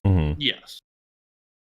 What about the idea of if someone, let's say a guardian uses shift F and you're within the range it could be hit, you get a little mini TOS that pops up and you have to check off that you agree. Mini TOS. TOS, dude. You're understanding that you're exploiting this class. No. The guardian wouldn't get it. The guardian presses shift F and then you're about to get hit by it. You get a little pause. It pops up like, do you agree that this skill is going to be afloat and that you're okay with it? Yeah, something would be kind of nice. I think every time you die, it should just pop up like swap you to a wizard, and just be like, hey, you can always just play Suck Wizard. Yeah, it just like the little bottom right advertisement. Instead of trying to optimize your little advertisement at the bottom right, dude. Hey, we know you just died. Would you like to play Suck Wizard? That won't happen as much, if at all. All right, what do you guys think about, I had a friend of mine, Bear, that you guys know, was in Choice's stream the other day and asked Choice what he thought of the bond skills, and he said, like, on one hand they're cool, but on the other, that classes like Guardian. Wait, this is Choice's response? Yeah, this is Choice. The classes like, and I'm paraphrasing, this is not word for word what he said, this is just what I remember. Nope, it's gonna be verbatim. Classes like Warrior and Guardian were already powerful and don't need these skills. What are your guys' feelings on that? That, like, this is kind of too much strength for some of the classes. Maybe not necessarily those, but for some of these I mean, classes. I said that earlier. I think some classes' skill selections might need to be looked at and tweaked. But overall, I think it's a good system with some positive aspects. I mean, I don't think, like, for example, most warriors are probably going to either choose the Solar Flare or Gravedigger, right? I don't see that as a problem. That's like whatever. I don't really catch warriors too often in Solar Flare unless they're trying to dash behind my Red Moon kind of thing, which I suppose, yeah, that would probably fix that issue for them, but it's not as impactful as, say, the float from Guardian's Cleansing. I don't know. Not a big deal to me for those things, and and when you compare it to all what the other classes would gain, you know. Yeah. I wonder why Kuno didn't get Suicide Falls super armor, man. That would have been cool. I see where Choice is coming from with that sentiment, but it's like when it's such a huge, like, this is a big gameplay change, right? Like, you have to give it to all the classes. No, definitely. You can't not give it to some classes just because they're busted or something. I don't. Well, yeah, they need to address the issues with those classes specifically, and yeah. Well, this was relayed to me. So again, that's why I said I was paraphrasing. It wasn't exactly what he said. I don't think, at least I don't believe his sentiment was that some of the classes shouldn't get it. I think it was more of like maybe the system just shouldn't be added because it's going to be too powerful for some classes. But I don't know. I understand. I'd have to clarify with him. But the idea is, yeah. Do you think some of the classes are too strong? I think if you were to present the argument in a way like how me and Rizzler were saying, is like basically maybe those classes should be looked at in general for toning down rather than not giving them the bond skills, or making their bond skills specifically weak. I think the bond skills is healthy for the game, not negative overall. So yeah, I think with the issue where those classes that are going to be too powerful with them, they should be looked at. And I think this probably will be another tweaking thing, another patching thing that they have to do to, balance them out. And if they don't do it, then, well, that's the suck wizard syndrome. It happens. Some things make it through design, unfortunately, and it's going to make things awful for some people. I do think that bond skills should be powerful, though. And I don't think, like... You're only choosing one. I do agree that, like, there are some classes whose awakenings are really powerful, and that, those do need to be looked at, right? You got Striker, you got, Warrior. I know a lot of people complain about it. Just like every class should have gotten Succession, cough Archer. Guardians. Right. Archer didn't need Succession, though. That's the thing. Like, what? How many different bows do you want that fucking class to use? I don't, like, that's such, like, a weird movement to me, the Archer Succession movement. But, yeah, I don't know. Like, I think bonds should be, like, really powerful skills, just like BSRs are, right? But you don't say, like, we should make a class's BSRs weaker because the class is strong. You say, well, we need to obviously do something about the class itself, right? Yeah. I think I actually can explain the Archer Succession movement, and it kind of ties into the bond thing. It's like people just want, it's not necessarily about like, oh, I want a more powerful spec. It's like, I just want the option, the choice, because it's different and fun and new animations, and like the combat in this game is fun. So if I can do something to make my class less mundane and less repetitive and like every once in a while switch specs, it just makes the game overall more fun. That's probably why I get that. Archers want Succession more than like a balance reason. And it's the same thing with that's why they're introducing the tagging system. They can pick Ranger now. I mean, true. To be honest, like true. That I actually do think that helps with that a lot. My philosophy with the bond thing is like, even though it probably will be too powerful in some classes, and I hope that they're looked at and balanced, I still would rather every class feel like it has something powerful as a part of that's a part of its kit that they can use to defend themselves or fight other people, and then some classes are too strong versus we all feel really weak and some classes are too strong. Because like, I don't know, you don't want to run around in the game feeling like your class is shitty and like you don't have protected CCs. Like if I prefer to play Tamer Awakening and I'm always against Succession classes, like, I don't know, it kind of feels shitty that they get all these protected CCs in their main spec, whereas like literally none of my Awakening has it. At least that's how I feel. I think the game is just overall just makes everything more fun for the person playing the class. Like having to play against it, some of them are going to be too strong, and again, hopefully it's looked at, but like I don't think that the negative effects of that outweigh the how much fun people are going to have messing around with these skills, to be honest, and feeling like, holy shit, this skill that has been trash forever is actually going to be viable and good now. I mean, honestly, I'm gonna go back to the same shit that I said forever ago, which is when they did the CC changes, they said that they were gonna do Awakening and then Pre-Awakening, and then they just never did Pre-Awakening, and I think that has been the biggest fucking blight on the balance in this game. Like, honestly, the fact that they never took away protected CCs from Pre-Awakenings, and Succession only made it like worse and made it like more obvious to everyone.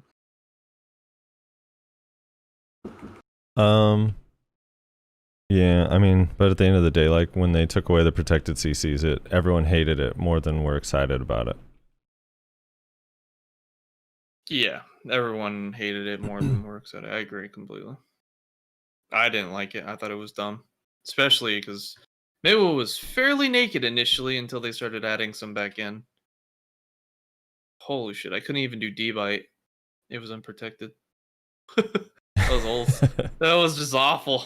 Yeah, there were It's like some. my one skill. There The were one some skill that I that- could always rely on. That felt bad, dude. There was some that felt bad.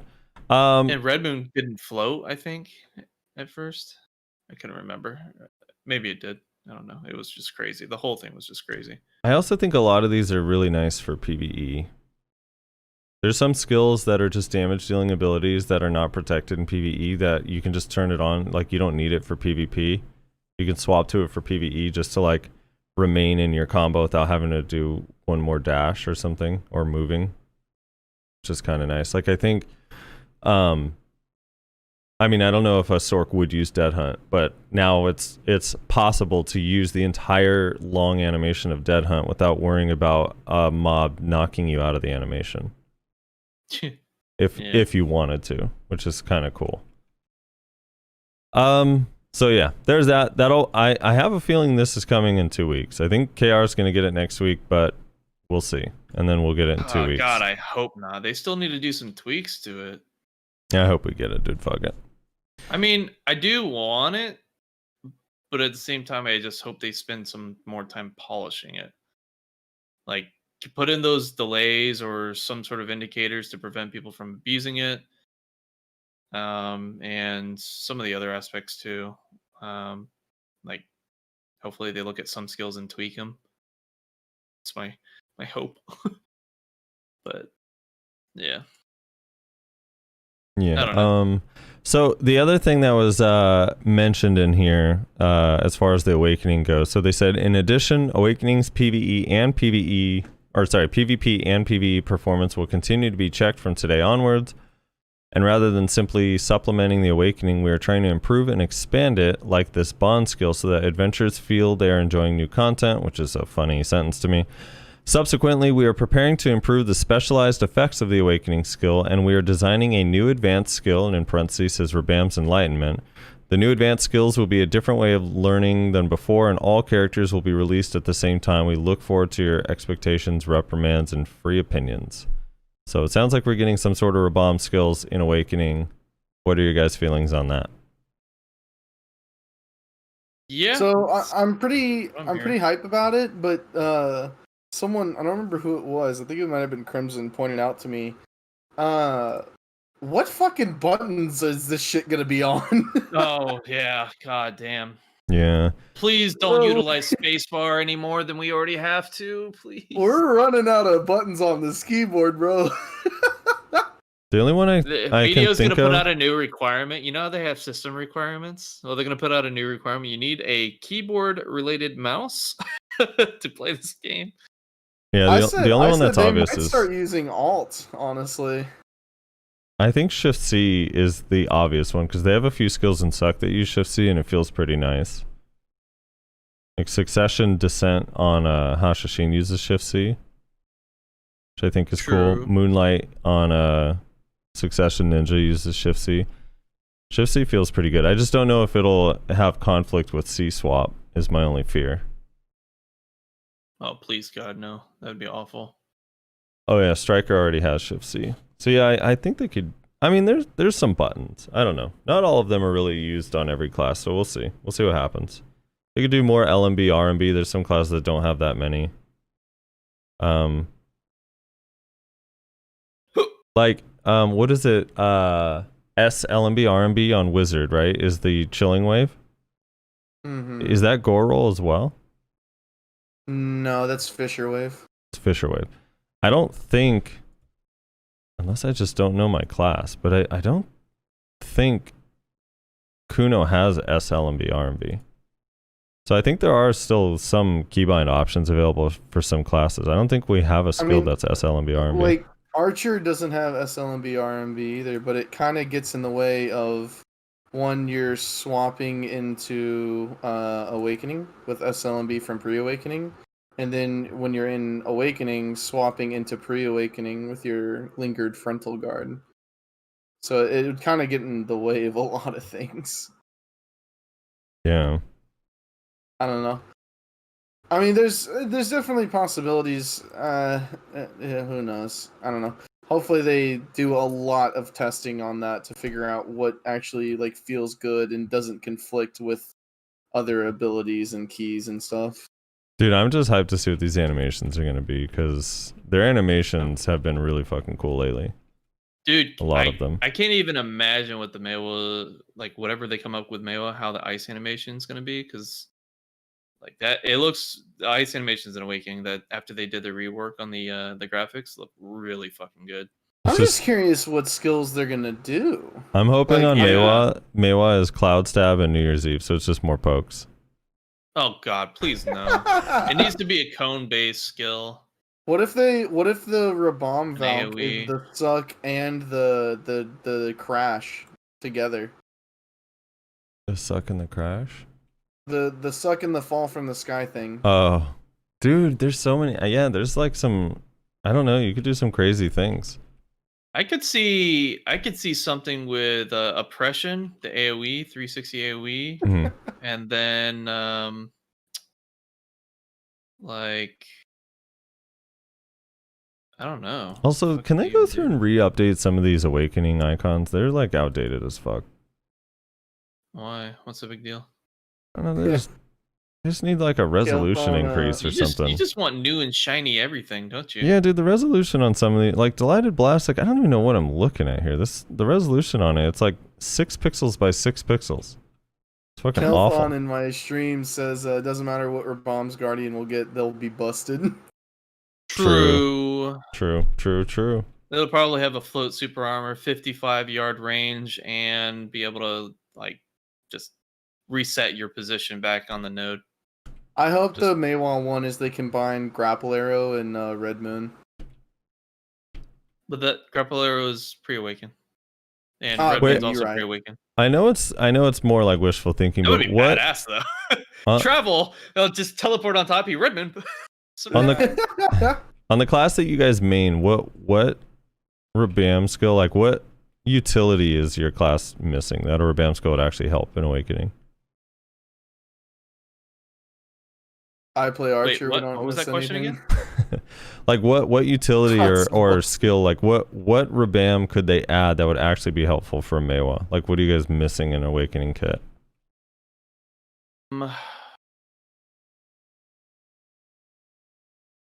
Either one of two things: the ability to do a lot of damage to shields, an iframe, or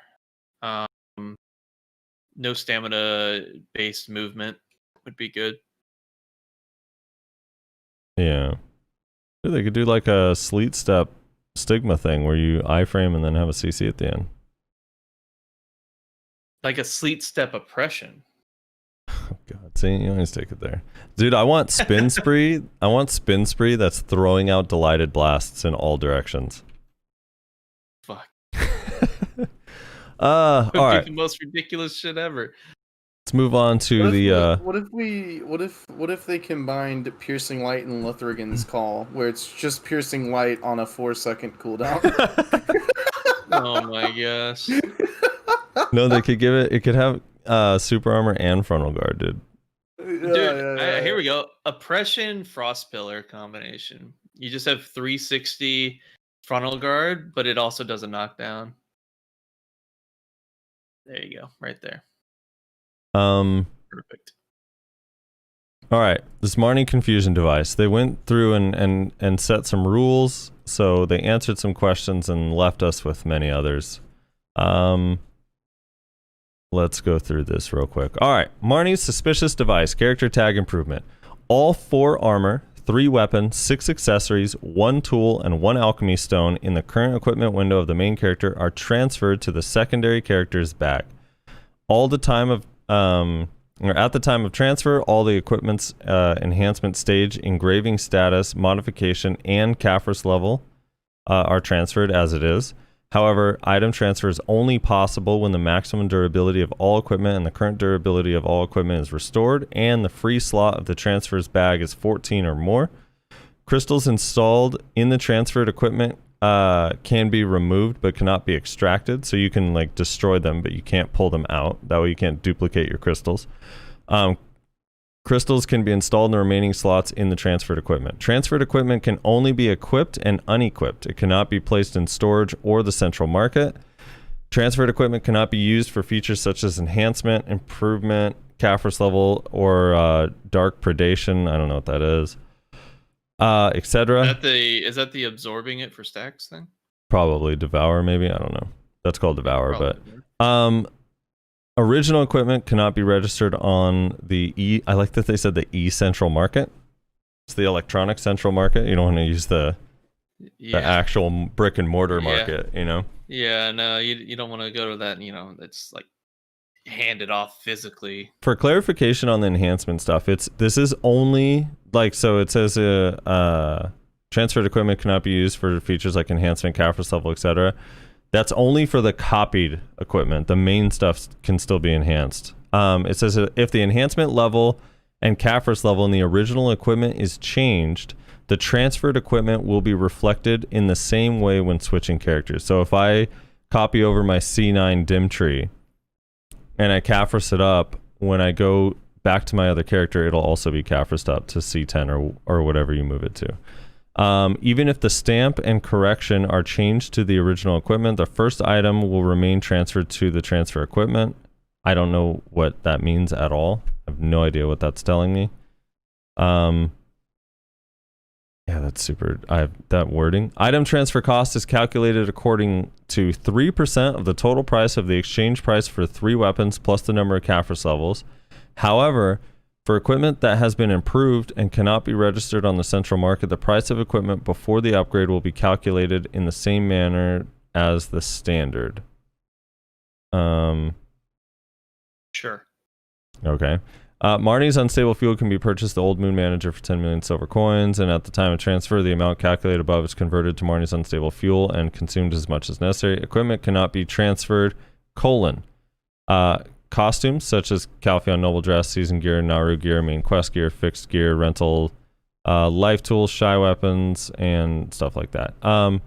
The character tag function cannot be used in the following situations: Node War Siege, Red Battlefield, Battle Arena, Arena Arsha, Savage Rift, Horse Racing, Guild Battle, Ocean, Altar, Blood, and Pit of Undying. And if the transferred character's karma's negative number, all transferred equipment is destroyed upon death. So I think with these rules where it says the character tag function cannot be used in the following situations, I believe it just means you can't actually like click the tag button to swap, and you can't create a new tag during any of these situations. Sounds like they're trying to cover a lot of bases. Yeah, I don't think it means you can't use your character for Node Wars. You still can. I think it's just they're trying to prevent you from like instant swapping back and forth in the middle of war, is my guess. And then it says, since the release of the character conversion feature last week, we've received a lot of feedback from adventurers around the world.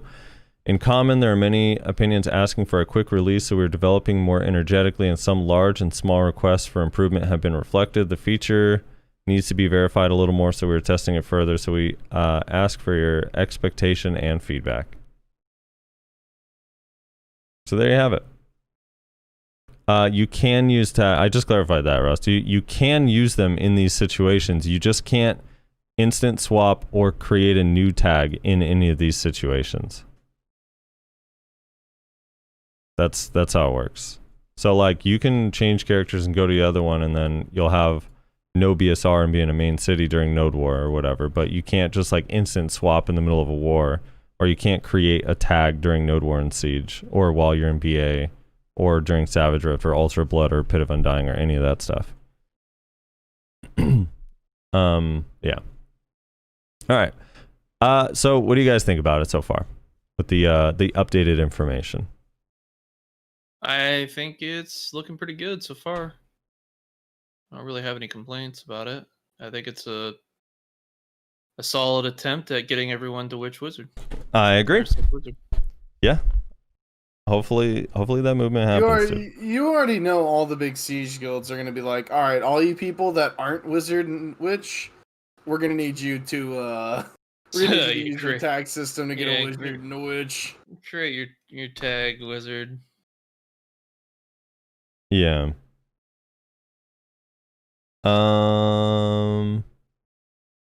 Yeah, I'm fucking hyped for that. That's gonna be really cool. I'm now, because the bond system that I was not expecting came out, there's a part of me that wants to tag Mystic. I do have a question though, because I was thinking about this the other day. I was initially thinking about it for me, but then I was thinking about it even more for you, Frosty. Does this mean that if I am on my Archer, right? Yeah. I can tag my Zerker, and my Zerker will have all the stuff that my Archer has, right? Mm-hmm. And then I can go onto my Witch and tag my Wizard. No. Oh, wait.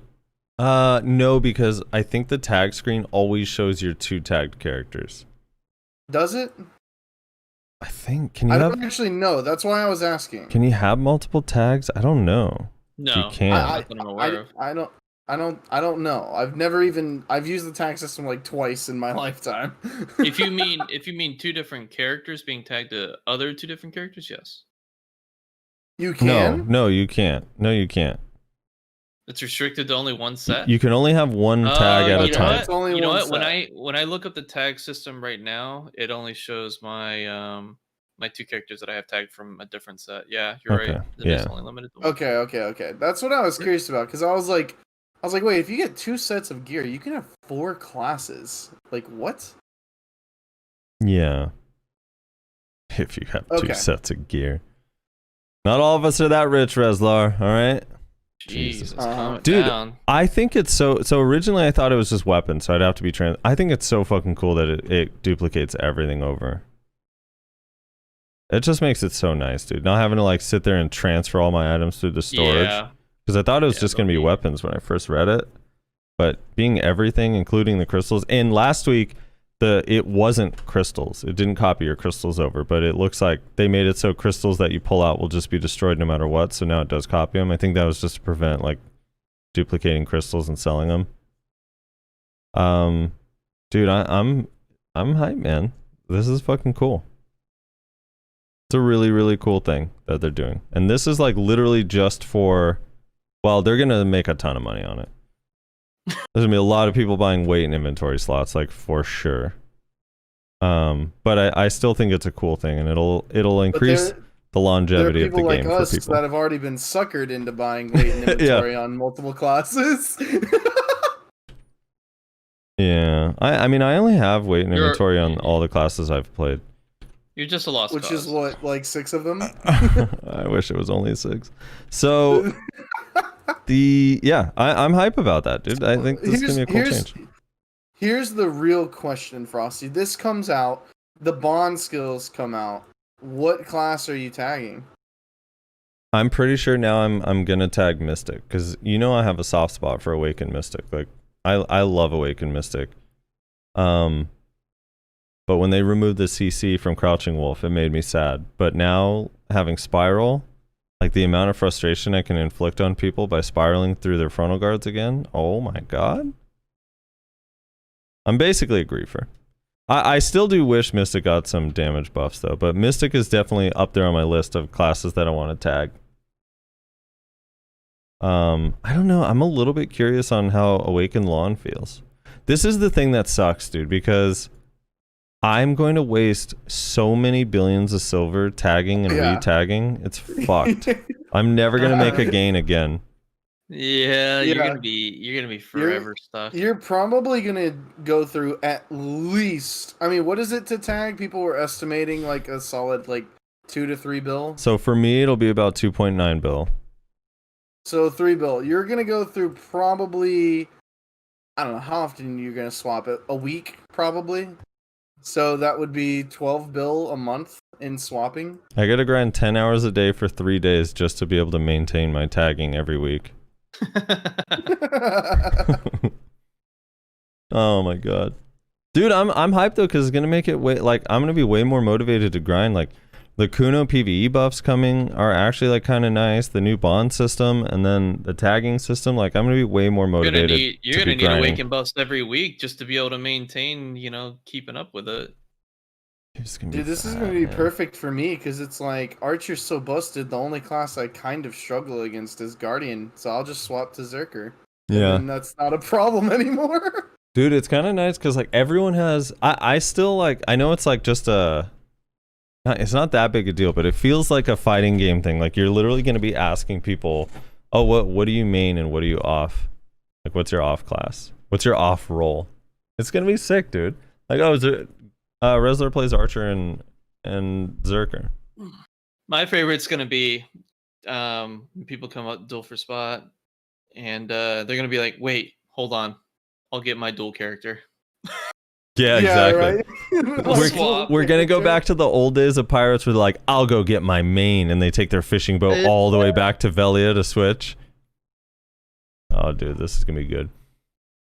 Black Spirit Adventure. I forgot to put this on the list, but we could talk about this. They updated the board game, so it looks a little fancier. You roll a lot more dice. They're changing some of the rewards. It looks like they still have the stupid buffs on there.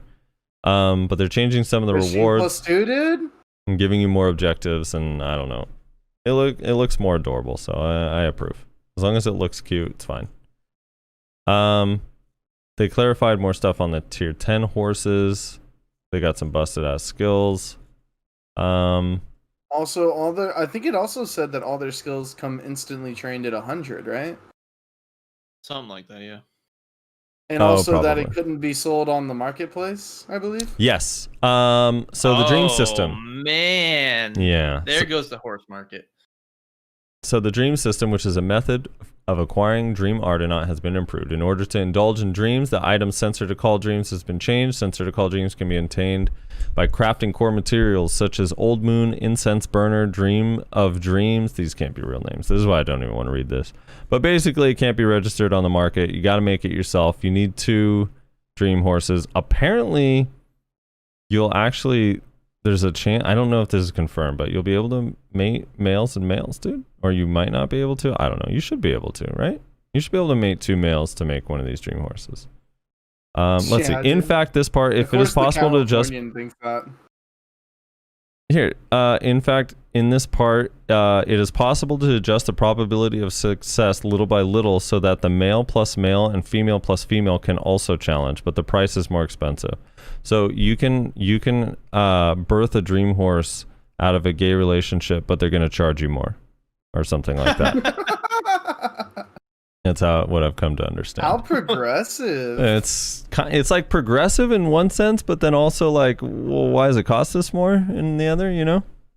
It's like, well, I mean, like in those relationships, they typically have to, foster or, That's the same thing actually. So I watched a couple episodes of this show with my girlfriend the other day, and it was like, I thought it was the whole thing was an allegory for like gay rights and like accepting people who are different from you. But then like every like 30 minutes they cracked some like gays are weird or like, wow, homosexuals, am I right kind of joke. And I was like, is this pro or anti-gay? I can't figure it out. Cindy says you got to finish reading it. Pretty sure by the end they said it was an idea, but they decided against it. So it says, considering the value of the male, the opinion that the male and female are in good condition as they are now more prevailed. So we decided to maintain the current condition instead. Since Dream Arduanatt is a word that gives a big goal to trainers, we had made 3 born horse. Oh, okay. So they thought same-sex birthing would be cool, and then they decided against it for political reasons. It says here. So. For political reasons. Oh my god, dude. Well, I guess the male to male, female to female dream horse dream is dead. I'm sorry, everybody. But you're gonna get more powerful skills, so there you go. They added a season only RBF.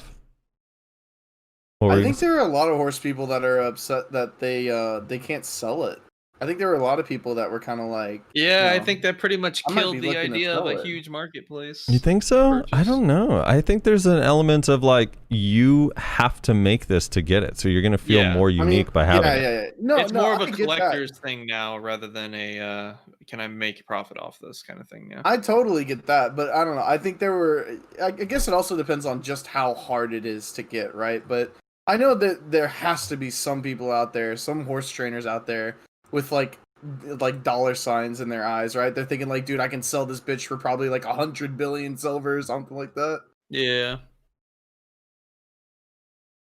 Sadly, they would probably get ripped off. It would probably only sell for like whatever 9 bill times 2. So it'd be 18 bill, and then you still get the 35% tax. So it wouldn't even be worth selling. True. Yeah, so that's kind of interesting. They added a season-only RBF, which I think is cool. That's good because there's a lot of RBF or a lot of seasonal players that are actually new, or people that just want to mess around on seasonal. So that's kind of cool that they have a safe place to PvP. They added another one of these nightmare characters. So they added a nightmare Nouver. I don't know. Oh, it's called Bloodstained Nouver, but same thing as the nightmare Zarka. Basically has better drops, does more damage, is a scarier thing. They're gonna spawn like once or twice a week only, so they're gonna be a little bit more rare than the normal bosses, but they have a higher chance to drop the boss. They can drop higher amounts of gold bars, and they can also drop enhanced. So the box can drop a +0, Pride, Duo, Tri, or Tet. Here's the key thing you're missing here, Rizzler. Does it drop enhanced amounts of Nouver scales for the Garmoth quest? Yeah, right. That's the real question here. Call me Reslar ever again. Did I call you Rizzler? You did. Yeah, you did. Did I really? Oh my gosh. Wow. Maywa brain, dude. When all you have to do is press the hotkey to red moon and kill everybody. Okay. Yeah, so that when your brain needs more synapses than just holding down right click, they really struggle. Yeah, well, I mean, I like to That's do other true. things with my time than just worrying about how I'm going to travel to and from, you know? Yeah. Sorry, I know you gotta head out soon, so I'm trying to plow through these. But guild changes, something we've been asking for forever. They finally added new guild roles, the assistant and officer role. The assistant can basically do everything a guild leader can do, and the guild has to empower them with that. But they can do almost everything that a guild leader can do. The other one is the quartermaster artillery, which is basically a quartermaster, except they can also build during Node War. So you forgot to mention the biggest part about the co-GM role, which is they can CTG. Yeah, dude. Yep. They can. Yep, no longer does your GM have to suicide into the enemy base to get the CTG off. That's actually scary. And the GM doesn't have to build a class that's better tuned for doing that. Dude, there's going to be a lot more times where you're actually completely surprised you just got CTG'd. Because the GM was the clue. Like, oh shit, the GM's here. GM's here, get ready. Well, we might get CTG'd. They'll probably still have a tag indicator over the co-GM's head, right? They might. Yeah, they might come up with a special indicator. Can you have more than one, though? Or is it only you can only have one. Oh, you can only have one. Okay, so you can hire one person. Yeah, you can only have one co-GM. I remember them saying that. Yeah, the sad thing is it'll likely still be the GM that is the co-GM. They'll just be designating like an alt account. It'll be in the programming where only a GM could be a co-GM. Dude, all of your co-GMs are just going to be your already shadow GMs, right? I mean, that's really what's just going to happen. Yeah, except they'll have more 'Cause powers for I feel Node like Wars. every guild has a shadow GM, right? Damn near every guild, if not every guild, has a shadow GM. Now GMs can actually take literal vacations from the game and not have Yeah, to. GMs don't have to feel scuffed for not. You know what I'm curious about? I'm curious on. Can you just change the co-GM on a whim, right? Yeah, that would be interesting. That'd be Or is it good like, because if you or could, is it like then the whenever GM someone's where not it's like a here, really big deal? You know what I'm saying? Yeah, I'm not sure. that's a good point. They need to Like, can get we confirmation. like could we as a guild, right? Like, if we have a ninja sitting invis near their base, and our GM and our co-GM are like at our base, like defending, can our GM assign the ninja co-GM really quickly, and then the ninja pop CTG while he's invisible, and Well, then I we mean, all you just still teleport have there? the base requirements. You need the blood, but if you're trying to suggest that everyone needs to carry blood on them, Not everyone, but I'm saying like if you, I mean, all the like officers. officers, yeah, I know Yeah, what you're saying. yeah. You know what I'm saying? Like, That could like be how pretty scary. it could be. Yeah, that's what I'm saying. Like, I don't know. I don't know. I'm wondering if it's just gonna be like officer, where it's just like, here you go, you're officer now, or if it's gonna be like GM, where it's a giant thing. It's a good point. Yeah. That's a really good point. Let's see. It's Artillery. questions that need to be answered, basically. I'm trying to see if it has a specific rule in this list. Probably not. Because remember, PA thinks that we're not going to exploit things. I don't know. Judging by the way they're messing with the crystals and stuff in the Marni confusion device, I think they think all we're going to do is exploit things at this point. Well, I mean, after the recent events. That is pretty much all we do. So. Speaking of Afuaru maps, the little Afuaru grave robber guy is now going to be spawning in different areas, and he's going to have more valuable items.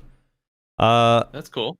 Let's see, when monsters are defeated in Thornwood Forest, Land of the Tauros, Aloon's Valley, Silent Grave, Ash Forest, Afuaru, the grave will appear with a certain probability. Also in Road, Sulphur Mine, Pilaku, Histria, Ackman, Varnsteppe, Mancham Forest, Shira Ruins, Shuriken Necropolis, and Tooth Fairy, and Blood Wolf, the value of the items dropped by Afuaru, the robber in the village area, has increased even further, and you can get very rare items that can be obtained in the area by defeating Afuaru, the robber that appears in some areas. Afuaru, the robber, was applied as a ventilation element when hunting. Did you know that, guys? A ventilation element. Yeah. But it seems that its attractiveness was a bit low. Therefore, in the area where each treasure appears, the treasure material has been changed to drop with very low probability, and the Odalita area has been added. Can't wait for the Odalari area. Dude, I didn't even know it was applied as a ventilation element. I haven't been using it as such. Have you? Have either of you? I have not. Oh my god, they're fucking wording sometimes, man. God. It's so upsetting. And that's kind of about it. We got a lot of shit going on. I mean, you did briefly go over the seasonal RBF, but I think that's going to be more exciting for a lot of people than we gave it. Yeah, that's a huge thing, honestly. Yeah, it's really cool. It's really cool. They also the last thing I didn't mention was the Hashashin got their BSR skills and Rabam skills in this yes lab update, and luckily they got another jump behind you skill, so that's cool. I should say luckily. Yeah, they have some cool. I don't know. I haven't. Chemo's not putting up his usual videos that demos it for me. I'm sure someone else has. I haven't found it yet, but I miss Chemo's. This was put together so well back in the day. I miss him doing those videos. Chemo, if you're out there, I know you don't speak English, but you do what I'm telling you and make those videos again, please. Dude, it's like I think these are gonna be kind of cool. Some of them are lame though. And I think the tornado one is kind of lame. The chosen blade / rupture one is kind of lame. I guess you have super armor, so it's like the little tornado skill with super armor. I guess that's kind of cool. I don't know. It's whatever. All of them are protected except for sand cutting, which is Rupture and Al's Dominion. Which also seems kind of like a lame skill. But maybe it does high damage. It's probably good for combos. Also has an evasion debuff, so maybe it is good. I don't know. Anyway. What is? Huh? What skill are you talking about? It's called sand cutting. It's one of the Shift X abilities on Hashashin. Has a reduce all evasion by 9% for 10 seconds. Oh, that's one of the Rabams. Yeah. The other three, I think it's this one. The Apostle attack is no. It's the one. Is it one of these teleports you? I forget. Forget which. Is it this one? I think it's this one. I don't know. Anyway, they're kind of interesting. I was just hoping for more like lingering tornadoes, but maybe the engine can't handle it, you know? It might be too much. You want to add more to that shit? Yeah, I think it's kind of cool. The tornadoes are unique and cool looking and fun. Whatever, dude. Screw you, Nayashi. That's kind of it. I guess we're just moving on to comments now, unless there's anything else you guys wanted to touch on.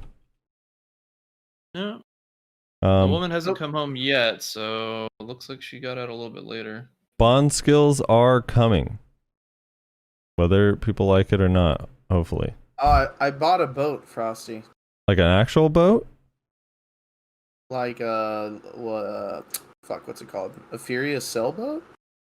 Nice. You also, not to put you on blast, but a little earlier you said your girlfriend. Can you give us a little more insight on that one? What's going on with that? You got a girlfriend? Yeah. Why are you saying it like that? I mean, I don't know. You know, I don't know much about your personal life. I thought, let's talk about it in front of everybody. Let's talk about it for the whole world. Yeah. Girlfriend, huh? God damn, Wrestler. Fucking. I know. No one thought it was possible. Who wants to date discount BDO Alex Jones? Mm-hmm. Does she know you play video games? Is this why you're taking a break? Yeah, oh yeah, were you taking a girlfriend leave of absence, dude? You cannot let them dictate your life. Damn. First it's BDO. BDO. If you show them weakness by giving in, then they know they got you. You don't understand, Reslar. It starts with BDO and it ends with a vasectomy, a premature vasectomy. Stand strong, Reslar. Stand strong. All right. Comments. Riven4S says, fuck my life. Guess I have to tag a suck whiz so the guild stays relevant. True. DG609, wow, I'm early. Battle Hot Dog says, so it's like 2 to 3 billion to copy your weapons and another 2.5 bill for crystals. Sounds kind of expensive. Turns out you don't have to pay for the crystals after all. They're going to duplicate those as well. So you don't have to pay for that. Don't die though and lose your crystals because, you know, then you're going to put more in, then it gets expensive. Bullseye says, imagine people in Node War swapping to their tagged Zerkers to Q buff you to death. That would be fun. Keck W. We have very different definitions of fun. Yeah, I would agree. Hold on, the missus is telling me something. She showed me a picture of a girl dancing and then said bye. Are you going dancing? Trionex says, they said they are locking changing for efficient play, but you can always coupon your weapons to wizard and then tag your main. I heard they block using this gear during fight, but above solves it. Get ready for tronations everywhere. No, they're not going to block you from using the character. Unless I'm completely misunderstanding that. They're just blocking you from instant swapping with the tag button and from creating a new tag during Node War and Siege and stuff. No, Frosty's not married. I'm in a very serious relationship that does not involve a wedding. He says, as for what they said with re-rolling for balance purposes, they said that they don't want to implicate that they change balance so often to get money from coupons. This is why they removed Pearl coupons and added free ones. This must have cost them a lot of money. This change goes all well with their current statement. They give another in-game way to reroll. In Siege Guild, if you apply as a Witcher, then it's a pressure on you to never reroll off of it. If you ever roll to Witchered, rolling off is incredibly hard. It's not required, but there's pressure on you once you agree. I'm hyped for it since I already got weapons on 3 classes. Talus Acceptance says 1, wait, so is it only the cost of weapons for the tag or the armor as well, and can you choose which to pay for? It is only the weapons. It's whatever is on your character at the time, but it's only the weapon slots that it's counting. And then 2, I feel like that would make wars weird because no one is killing anyone if everyone is just teleporting around. I don't know what he's... Wait. I don't know what that refers to. No one is killing anyone if everyone's do die. teleporting if that's around. what it's being implied there. They do die. Yeah, I'm not too sure. I don't know. No one's going to be teleporting around. I think he thinks that it's like Diablo 2 where everyone's getting Enigma and they could just teleport around with that armor. Oh, God. You remember that shit, dude? Yeah. Oh, that ruined that game, dude. Nick Gefunden says, the real reason for the drought in the Caphras market is the price cap. If they would sell for more than 3 mil per piece, more people would bother to gather and sell them on the central market. Lost Soul says most KR players are going to gathering for Caphras. Kenichi Sai says, what about life skill gear? Can you tag and transfer it to a different alt as well? I believe they clarified in this recent thing and said no, that you can't do that. I'm not 100% sure. I think it's only actual like combat equipment. And then Ali says, this is amazing. So it's a one-time pay up and I only have to pay once to have a copy. This is perfect. Now I can grind on my Suck Ranger and tag out to my PvP Suck DK to fight griefers. Exactly. Dude, that's what, man. Oh, this is their way to counter karma. Who's karma? If I'm someone's just kidding. karma bombing you, you can fucking at least use 2 characters. What you can do is like have a red character that just like, you know. True. Very true. You're like, oh, you're not deckable? All right, let me just swap to my red character real quick. Well, no. Remember, one of the rules is if you die while negative karma, all your copied equipment gets deleted. Well, yeah, you have your main character as the one with the gear. No. The other way around. Right? You'd have your... because your copy gear gets deleted. Well, yeah, but he's saying you'd have your karma bomb character with the gear.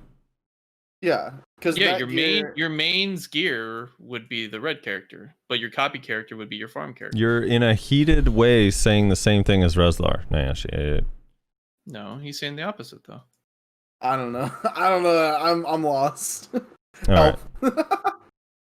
This is the problem. No, wait, Frosty, you were saying that basically the red character, I misunderstood and dies as red, he loses all his stuff, but I misunderstood Reslar. So I said that, but Reslar was like, no, you'd have your main gear on the red character. And then you said, no, just put your main gear on the red character. Well, yeah, because I was responding to you. Yeah, you responded to me. That was yeah. To clarify, you're both dumb. Awkward Ninja says some thoughts. 1, all of these trainers that thought they were done after the measly 9 bill grind for their end goal is laughable to me. I feel like T10 horses were inevitable and are probably going to cost at least 21 bill. Wrong. 12. Yeah, joke's on you. They're going to cost priceless because you're never going to get one. 12 bill for female, 9 bill for male, and mats to make it dream, probably 10 bill plus. Yeah, it's going to be... I don't think he meant to buy. I think he meant to make it. It'll cost 21 bill, but I think it's going to cost more than that because just the 2 horses, you need a male and a female, plus 10 bill. Yep. So that math just doesn't. But yeah. 2, pen is not the end. C20 Zarka costs like 5x a base pen or some shit. Even if the box dropped pen, it doesn't. Yeah, it only drops tat for the Nouver and the Zarka boxes. It is 20 bill, not 150 bill for the actual end for just the one weapon. 3, TLDR, people complaining about BDO Hub are the same that complain about player-made wikis. If things are wrong, fucking fix them yourself. Asterisk, asterisk, asterisk. Some people don't know, or maybe you are the person who are wrong / an outlier. Either way, contributing can help people find out. The Archer Discord's response was childish, and if they all have this properly curated data, then why don't they contribute to the BDO Hub? Unless, of course, the data is scuffed and there's more drama to it. I agree. Wait, those archers are trash. TLDR, number 4, TLDR, no point in putting a restriction on using the gear during war. People will find a way around it anyway. Current Marni's fuel implementation, you swap your main to suck whiz and then have an all outside of wars. It doesn't matter if it is usable in wars and siege. Currently, it is not usable during this times. People complaining about weight when most trash spots you can put stuff on your horse as needed, and you aren't doing more than 800 LT an hour, just keeping the grinding alt with just pots. And 4 bill tops for a second character to play with your normal gear is hype as fuck. If PA doesn't want it to be too exploited, then just don't let people swap characters during war, or only once or something, but let people take whatever, since they will all go whiz either way. We all will eventually be on wizard. That's the thing that's crazy. Yeah, the Musassin says, yes, I'm still grasping for the resource drain. It's bad enough that prime blooming as the text damage reduced in PvP, and added to the fact the damage numbers got nerfed. Have they 30 nerfed? minute warning on Vell, by the way. Have they nerfed Musa recently? No, they only buffed it. Okay. Oh, they didn't stop there. Then you got double nerfed for both PvP and PvE, since if you use it while blue buff is active, it does less damage. Now I'm at the same AP level as Nayashe, but I have pen armors and C4 on boss and C9 on pen luck helm. I still do no damage. Don't get me wrong. If you're going to keep taking damage away from us for the silly reason, well, you can spam blooming. Are Musas getting damage taken away, Nayashe? I'm just have to clarify with you because you're the Blader class. Well, I don't play Musa. As far as I know, they haven't gotten damage taken away. Yeah, I don't. Okay. Should we get something? I mean, there was originally the blue buff made it so that they did the full damage of what their blooming would do, which was actually busted. So the problem with Suck is Musa in general, just they're not in a good spot PvE wise. And that's, I think, where all those complaints come from. We'll see after this next patch coming up. Actually, I know they are in a good spot now because of the last 2 patches. I watched. Well, yeah, they've been getting a lot of updates.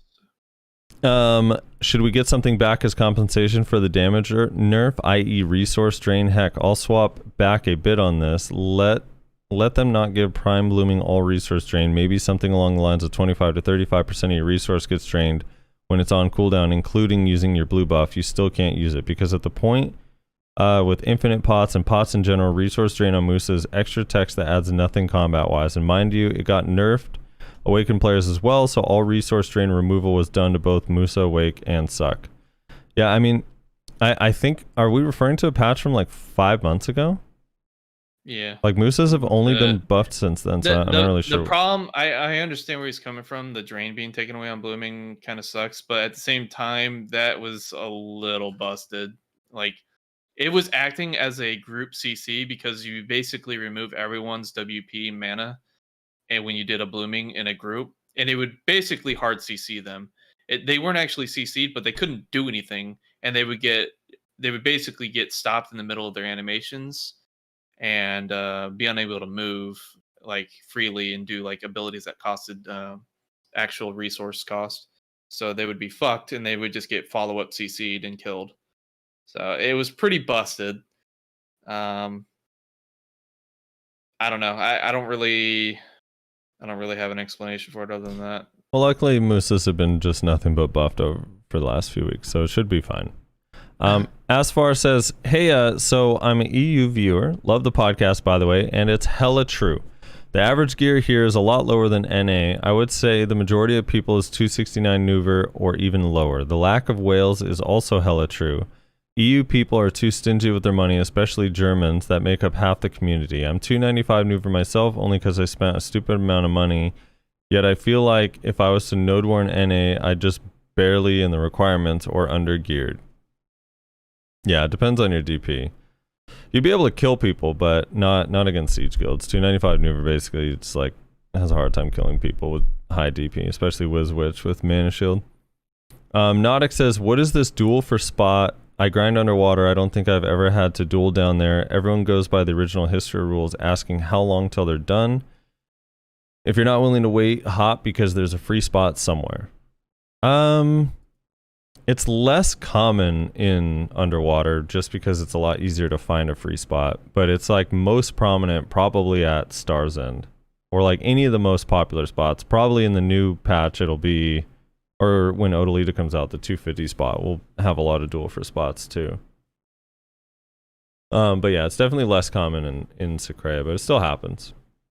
Alexandra LaFortune says the meteor complaint seems to come out of nowhere. Did you mean absolute meteor or successions? My point of view is from absolute meteor. There are resemblances between Dream of Doom and Meteor Shower. It's very tempting to make the comparison. Really comes down to the speed of execution and what sort of class is in possession of the ability. Dream of Doom is stronger to Sork than Meteor is to Witch Wizard. As Witch, I'd happily trade Meteor for Dream of Doom given the proper animation cancels that come with it. But I agree Meteor is a very strong skill. The two ultimate skills, Blizzard and Meteor, were changed radically when it allowed ground target, and in both cases were a massive improvement of the enjoyment of the skill. Blizzard damage and the slow was ridiculous. The damage was gutted to having no damage. The moment it hits 3 to 4 targets, slow remained. Meteor got really nice with the changes, but the cooldown was still very long. It's the absolute that the cooldown was reduced drastically from 90 seconds to 30 seconds.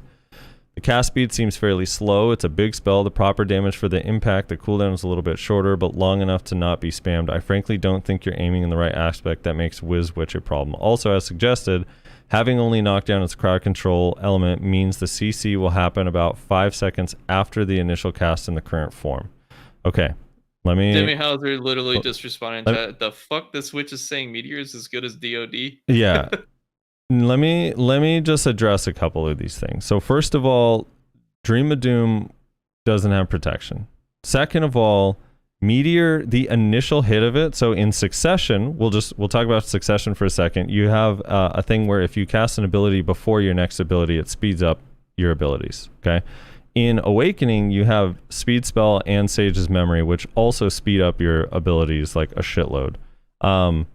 Meteor, the initial CC of Meteor is fast and has such a small animation, and especially in Node War and Siege, where people either turn off animations or there's just too much going on, having a clear heat wave repeatedly stiffen you over and over. You say like, oh, the knockdown's not for 5 seconds. It's like, well, sure, but from second 1 through 5, you're being stiffened over and over again. So the knockdown happens no matter what, because once you're stiffened, that knockdown hits you. Also, you're taking a ton of damage, and it's protected for the entirety of the skill. So while when I talk about Wizard and Witch, obviously protected area is way more important and changing the balance of the game way more than Meteor. Meteor is still an incredibly powerful skill. It is a range skill, very, very far range, with an AoE, a CC, and protection, and it has multiple ticks of multiple ticks of CC, and the damage is actually huge on it. There is no... I understand what you mean about like being able to move after Dream of Doom, but I would guarantee that if a wizard or a witch could trade Meteor for Dream of Doom, there would be 0 of them that actually do it after they feel what Dream of Doom is like on a wizard. No one would ever do that. That trade would just not be worth it. Even the absolute version. There's just no way. Also, the fast imminent Doom version is only every, 23 seconds or 28 seconds or whatever. The normal Dream of Doom is a slow animation that has no protection during the whole thing. And if you cancel it, the damage doesn't go off. It just cancels the skill. Meteor is like, it's the most like, I don't have to think about this, but I'm about to save my entire team from trouble every time I cast this kind of skill. It's like, those do not even compare. I'm sorry. Dream of Doom is not remotely close to as powerful as Meteor. Nayasha, maybe you disagree. You just said that Dream of Doom is more powerful than Meteor. What? Or No. were you saying the opposite? I misunderstood. No, what you Demi said. Hauser was saying what? A witch is comparing Meteor to Dream of Doom? In what world? Well, I made the comparison last week. They're responding to what I said because I said I was talking about how powerful Meteor is, and I said imagine if the slow charge version of Dream of Doom had forward guard during the charge and super armor on the cast, and while you were slow charging the Dream of Doom, it stiffened every single hit with no like a hit scan stiffened too. Remember that Meteor is like it's coming from the sky. It's not a projectile that you can avoid. Yep. It just is there instantly at your location. So it's, and you can turn it. If they move after, you can turn it and still CC them with it. You're not turning Dream of Doom. I don't know. Those are not even close. Meteor's way, way, way more powerful. Hauser's toxic. He says which wizards have as much brain cells as their APM on the class. That's Suck Wizards high APM, right? I mean, Suck Wizards, they have a fair amount of APM, to be fair. Yeah, dude, they're fast. But Awakening, I get it. They're like old StarCraft pros. Tim says, these are the same people that tried to tell us that the speeding up of Voltaic's animation was actually a nerf. That person's in your chat right now, Russ. I don't think he's in here anymore, but it wasn't just him. It was all of the witches in that Discord. Every single one of them was like, it's actually a nerf that its cast animation was cut in fucking half. Yeah. It's, that's what it is, dude. I mean, I'm not trying to insult this person. I really disagree, and I don't think, I don't know why you'd say, if you really think about it, I understand you're trying to make the point in your argument, but there's no way a wizard or a witch would take Dream of Doom over Meteor. There's just, I cannot, I'm trying to think of like, I just don't see how. There's no way. There's like just no way. It's just worse in every single way. I don't know. Tim says, how about they adjust the max market price of Caphras to 6 mil plus? What do you guys think about this? Because I'm hearing this more and more. Do you think that them increasing the Caphras stone price would help with the Caphras? No. I mean, the thing is with the price increase is that it doesn't change the fact that we're not going to have, we're not going to be able to get enough Caphras stones. Because now, if I'm paying double, I mean, I still need, 40,000 Caphras stones per piece or 29,000 Caphras stones per piece, I don't know. You need way too many Caphras to up the price on that to double the value. It's not just getting C10 on your armor. You want to be like constantly progressing through Caphras, and if it's just going to cost a shitload more, what? No. Yeah, it also would buff spots way too much as far as like value. Actually, like suddenly Stars and Secrea probably better. think about Stars and Secrea, the amount of money that you'd make, like if those 5 Caphras stones per hour are now 6 mil each. Yeah, the problem, like what someone's saying right now, the problem is not the price, it's the supply versus demand. They created too much of a demand in the form of the Dead God armor and needing to hit C10, and there's not enough supply. So there's not enough events going on that supply either ancient spirit, what is this? Ancient spirit crystals or whatever, the ones you combine. Ancient spirit dust and just straight up Caphras. Someone said, ask Nayasha about Macalod versus RBF crystals. Macalod versus RBF? What specifically? Yeah, you need to be more specific. RBF does a lot of human damage, and when you go full RBF setup, it's equivalent to like 60 extra or 50 AP, I think it was. If you get 60 human damage, it's like 51 AP hidden. So it's like they can take a 270 plus Mewa and make them feel like they hit for 290. As an example. Petra have a shitload of stamina, so has a timestamp and the word Basanders. I feel like that's a spam comment. Void Null says, I know what you're thinking, but today I'm not here to denounce Frosty for his anti-shy rhetoric. Instead, I'm here to remark upon his statement that horse trainers are weird.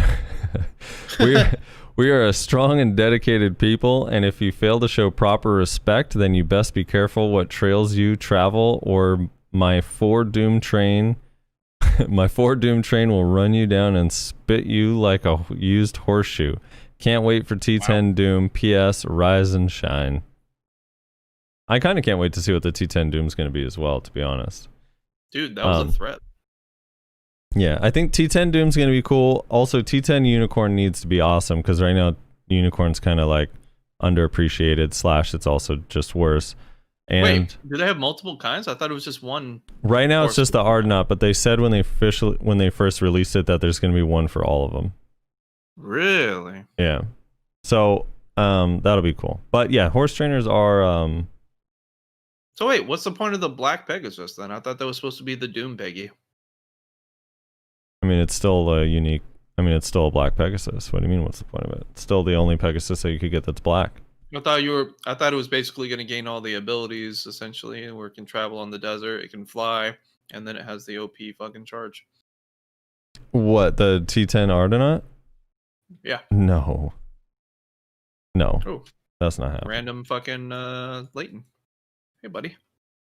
What does the T10 do? It's just more powerful version of the normal thing. That's all. Johnny Player says plus 10 points for content as per usual, plus minus 2 points for hating on us poor EU players. We hated on poor EU players? Yeah, something. I think it was something. I mean, I imagine whenever they say hate in the comments, it's because of something I said. I apologize. Probably. You are a very mean individual sometimes. Talented Sniping says, just heard about the global app changes to awakening skills. You guys must be really happy. Us Guardians can now put a bound on God Incinerator. Yeah, if that, I would be happy if that's the one you guys choose. Unfortunately, you're going to be choosing Shift F with the float. That I'm not happy about. The bound on God Incinerator is very powerful, but at least it has like some counterplay, or like, you know, it has to hit you. You see like a wind up, like. And the range is like, even though it does have a big AoE, it's not that big, you know? It's a normal, like, strong protected skill. The Shift F one is just, like, unbelievable. Eumenidai says, I missed Rez. We missed Rez R2, dude. He was off doing girlfriend things or something. Apparently. They're off putting chemicals in the water that turn the frickin' frogs gay. Oh, yeah, he was degreasing seals off the coast. Anyway, that's Dude, our comment section. Coming back to New Orleans. Are you gonna be heading back out? Huh? Dude, the storm that's coming up. You gonna head back out? We're like on the very outer edge of it. We're not too worried about it, TBH. Gotcha. And that's it. If it starts heading west, then we'll start panicking. True. You want to close this out, I'm hoping it goes Rez? more east, like just into Florida. That'd be nice. Oh, fuck that. The hell? I don't send that shit this way. Just get all the Texans to collectively just go outside and start just try and blow it east. So change the air current. We're not gonna be able to do our weekly Vell bundle. No, we actually might be able to. The woman's not home yet. Apparently nobody in my guild is bringing us out to Vell, so I'm not. Unless I can join one of y'all's plats, I might not even be there. You can join a plat. I'm out. I'm at Vell already though. I have an alt there, so I'm just gonna swap over and join my guild plat. Yeah, that's what I'm saying. That's normally what I do, but my guild apparently is not going today. We're usually pretty fucking full. Sometimes we have a second plat. I'll see if they do. We have a third plat. Oh, Kelthon, you got a plat? Okay, someone in my chat has a plat. I'm gonna join theirs. It's in 13 minutes, right? Yes. Yeah. So we have to bullshit for 13 minutes. All right, we could bullshit for 13 minutes. Imagine a world. So I got gains. You did? What'd you get? Yeah, dude, I got the pen Red Nose. Oh, right. Congratulations. Hey. Nice. I'm a big boy now. I only have one more now pen. You gotta get it to C10, right? Yeah, it's already C3. Mostly because I took the Caffers out of my original TET. But yeah, we got a ways to go. That's progress for you. It's pretty huge. So now I'm at 335 DP with Kudum and 220 or 324 with Nouver. So that's not bad. Oh, Victor I mean, clarified I'll still blow the fuck up. on the crystal thing. He said, ask Nyash if he saw Hedon testing Macalod versus RBF. He said 2 Macalod is better than armor or helm RBF crystals. Yeah, but it depends on what your build is. I already tested all this a while ago. It's a difference in playstyle. For example, if you go full Viper, or if you go the full RBF with the RBF Vipers, you'll have a lot of output and you'll blow up DR players, no problem. And if you hit an evasion player with your blooming, for example, as for Maewa, which is our 50% accuracy skill, you'll blow them up. But then your other skills won't hit as accurately, so you'll have those kinds of issues.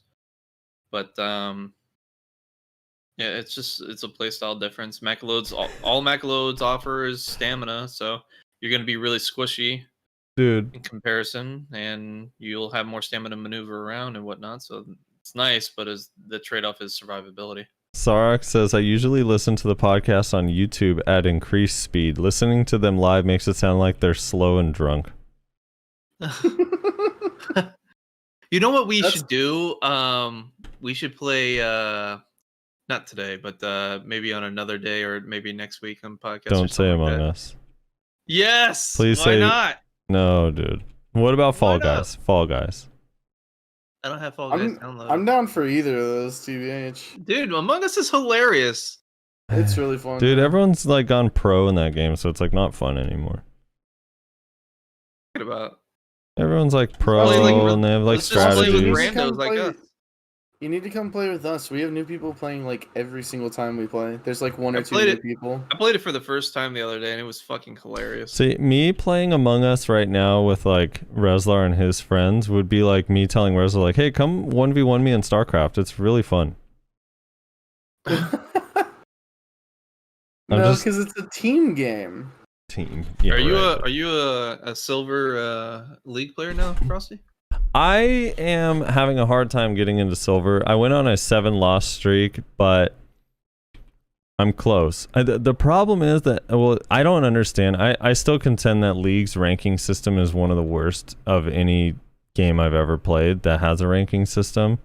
Because, so, all right, how am I supposed to get into silver? Like, I'm actually on the brink of being demoted to bronze 2 from bronze 1 because I keep losing to people that are gold 4 and silver 1. Does that make any sense?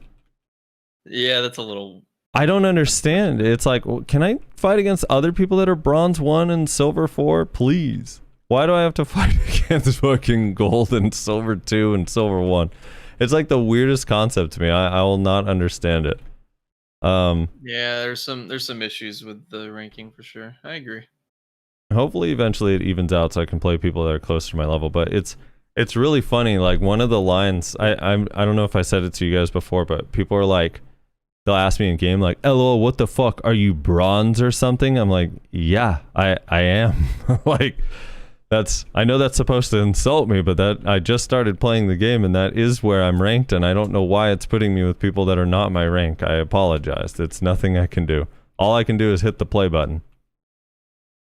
It's very strange. But I'm feeling pretty good on Zach. Like, here's the thing is, like, normally when I'm playing with my friends that are higher rank in unranked matches, I basically contribute nothing, and my KDA is like either 0-0-0 or just wildly negative. Now it's almost always positive with like a ton of assists and stuff. So I actually can like kind of hold my own. Getting a little better. Good. Just play Garen top or Darius. I don't know why. Like, I don't know what it is. I just, every time I try to play a lane, I just don't have any fun at all. So I just play jungle. I don't know what it is about lanes. I feel like I enjoy more just like having to stare at the mini-map and think about what's going on in all the lanes versus like just 1v1ing someone in my lane. The last time I played with you, you didn't do either of those. You just argued about Apple phones the whole time. Yeah. Dude, did you guys see? iOS 14 has some cool stuff, man. I've been thinking about trying to get gold because I kind of like, I'm a sucker for like exclusive skins or whatever. So I'm like, oh, if I can just get gold, then I can get that championship skin. He's so nice. Also, I don't know if I told you this, Frosty, but I got an AP Blackstone the other day. Oh shit. Where are you gonna use it? I don't know. I'm thinking I'm probably either gonna have to merc or maybe I'll just meme and like pop it in RBF just for fucks. Like whatever. No, dude, you should you could do this for one of the YouTube videos on your channel. Pop it in a T1 node war. See how much it helps. It won't help at all. Just to see, dude, for science. Like maybe they forgot that the Blackstone adds AP and they don't cap it. You never know. Oh no, dude. Fuck that. Maybe if it was the DP one I would do that, but that AP one, dude, that's a lot of damage, dude.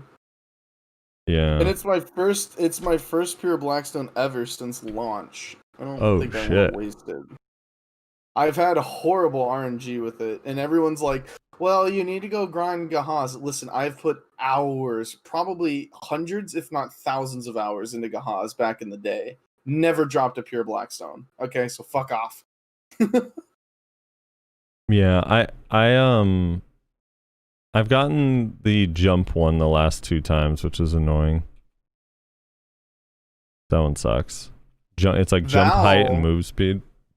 So Val a while back got the cast speed one, and he popped it in a node or. Because that, you can use that in a T1 node or. It's just your cast speed and attack speed. So it was like a nerf to all his super armor skills? Yeah, it was basically his whole kit was just nerfed to the ground. He was useless. Figures. Poor wizards and witches, dude. They go through so much. What is it? 5 more minutes, dude. 5 more minutes. Now, actually, I want to know what your second class is going to be with this tag system. I think he has a phone call. He said BRB phone. Oh, okay. I'm back. Sorry, I just he's literally back. got off the phone. Now, actually, with this tag system, what second class are you going to play? I don't know, honestly. I don't have a character that's level 60 that I actually know the skills of. I mean, Nope. I guess I'll have to work on one. Yeah. You hear that, everyone? He's a Maywa that wins most of his fights. He has no idea what the other classes do. Says grabbing his brain dead. Imagine. So Mina says he fragged out with it. It's actually really good on Witch. Why is it really good on Witch, Mina? Explain. The cast speed one? Yeah. Explain to me why the cast speed the cast speed pure Blackstone is really good on Witch, Mina. Out of curiosity. Tell me. I'm curious. And then I got a follow-up question for you after that. Dude, I'm never gonna get this poppies. It's like official. What is it? Reza, what do you think your second character is going to be? I know you're probably going to be a little bit on the... Zerker, hello? Well, your tag character, bro. Zerker, hello? He's an archer main. I'll just I have actually a remember. second Maywa, one awakening, one... No, he's one, an archer main. I don't want to accept it either. It's disgusting. I don't know why he doesn't do Zerker and Awaken Wizard, dude. I just think Rezar and Awaken Wizard makes the most sense. Because I like Archer. Archer's busted. Yeah, but Bolide suits you so well. You're a Bolide kind of a guy. Bolide is a fun skill to use. It is. It The feels animation so- on it is great. It actually It's one of my favorite abilities, along with... I also really like BSR Titan Blow. Butt Cruster is really dope to use. Bolide, especially the 100% Bolide, is really sick. Is there any situation where the forward guard on Titan's Blow would actually be useful? No. Yikes. What about 1v1? No. Ground lifting is just better? Yeah. Literally, like, that's by far the worst one. The worst spawn skill. It's just not good. Ground lifting being a protected CC, maybe I'm crazy, but is that not like the main thing that Zerker's missing for 1v1s? It's like a kind of... Yeah, because it's I think so. engage, right? Like, pretty quick. You very rarely catch people with ground lifting, but yeah. Right, but if you can use it more willy-nilly, maybe you would? Like, if you're safe during it? Yeah, I mean, there's definitely situations where you do Lava Piercer into Grapple or C-Swap because it's safe rather than the ground lifting. So now, with the ground lifting being protected, you can definitely get more attempts in of getting that ground lifting because you feel safe about it, right? Right. I think the ground lifting thing is going to be really good for Zerker, honestly. I think you take Bond ground lifting, you're looking really good, in all honesty. Yeah. Riz, did you still need a plat? No. Someone in my stream got me. Desiree, you use Nouver until you can get to... You can swap at 261 Kudum, but you for sure will see benefit at 265 Kudum. So once you can hit 265 Kudum, you definitely want to use Kudum for PvE. Yes. Or you can be like me and still use Nouver at 285. Or that. See, that surprises me a little bit, Rezlar, because you could just make... If you just enhance one Pentavala offhand and then convert it over, you'll have a Kudum. That costs you basically nothing. He's not wrong. Yeah, but I want more damage. Why do I need Kudum? Well, that's what that does. It gives you more damage. No, it doesn't. It gives you Yeah. PvE damage. Yeah, it does. It gives you way more. Doubt. Press X to doubt. I already have enough accuracy. I have a Tet Dawn. It's not that. It's the PvE monster damage. I don't... Why do I give a fuck about PvE monster damage? Hello? I want to kill people. Oh, you're not grinding? This is why he'll always be 285. During this podcast is basically the only time I grind. This is why Rezlar will always be. Turtle says I'm going to tag a guardian and turn my brain cells off to grind the rest of this money for Pen Ogre. Dude, this tag system when I was going for my Pen Ogre would have been so fucking nice. Yeah. Yeah. I would have done the whole thing on a completely different class. You know what a lot of people are going to be tagging? Succession Striker. Because its PvE is fucking insane. Can we just take a second? I just feel like we didn't talk enough about how busted Bond Murderous Intent is going to be. You know? People sleeping on it. I can't believe any ninjas tell me they'd rather have katana showers. It blows my mind. The fact that it's a 3-second movement protected CC. I mean, that is insane, and that does not belong in this game on any class and should be removed or nerfed into the ground. And it's a stiffness, which is a great CC off of what you're doing on Ninja, and a DP debuff. Yeah. It's... I just think any skill... I just think any skill that's protected, CCs, moves you, and has a 3-second cooldown is a little insane and should probably be nerfed. That's all I'm saying. Yes, the tagging system is definitely coming. Pray Hots. Ashley, would you agree with me on that sentiment? What was it again? Sorry. That Bond Murderous Intent, right? It's a skill that has a 3-second cooldown. It moves him. It's protected, and it CCs. It's gonna be really strong in 1v1s. Yeah, that type of skill just shouldn't exist. It should definitely be nerfed, right? Rezlar's being a dick because he has Meteor Dive. Which, moves you, ignores collision, stiffens, has protection. 6-second cooldown. Hello? I know, it's so hard to manage that. Meteor Dive is busted. Dive! Meteor Dive is busted. But here's the thing, I'm the first one to say that Archer is busted as fuck. Hello? I only think Meteor Dive is busted because of the psychological implications it has on Ranger when they got their fucking call from Sky iframe removed and now it's a super armor with no CC on it. Yeah. Oh, poor Rangers, dude. Yeah, you know what's crazy to think about? For a while though that Archer's busted. It's just the fact Guardian came out, and then that was more insane than Archer, and then Suck Wizard came out, which was more insane than both of them. And so now everyone's like, yeah, Archer seems pretty fine, because it's like just tame by comparison, basically. I have some food for thought for you guys. Think about the way Rezlar's talking about Murderous Intent, right? That it's super armor on a protected movement stiffen, right? Which is insane. We all would agree, like, that's really, really powerful. People keep telling me, like, one of the problems with this new bond system is that it's just going back to the old CC system. Let me give you an example of why it's not going back to the old CC system. Because of that reaction to Murderous Intent. with Murderous Intent having that stiffness on it is like such an insane idea. But pre-CC system, Murderous Intent had super armor, and nobody cared. That's how insane the old system was. That Murderous Intent CC with super armor was like nobody gave a fuck because you never got CC'd by it because we were always in super armor.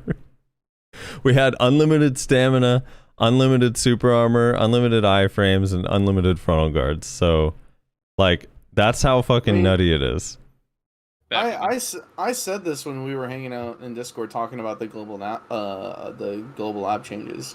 Anyone who thinks that this bond skills is us quote unquote going back to the old system did not play when we had the old system. Yeah. I mean, at first it kind of seemed that way when I looked at it, and I even kind of slowly mentioned it too. I thought it was a little funny that they're going back on a lot of this stuff, but there again, I don't agree fully that that's the case. I think it's just there were also two other. I think it's a new approach for players to play the game for their class. Mix it up, keep things interesting.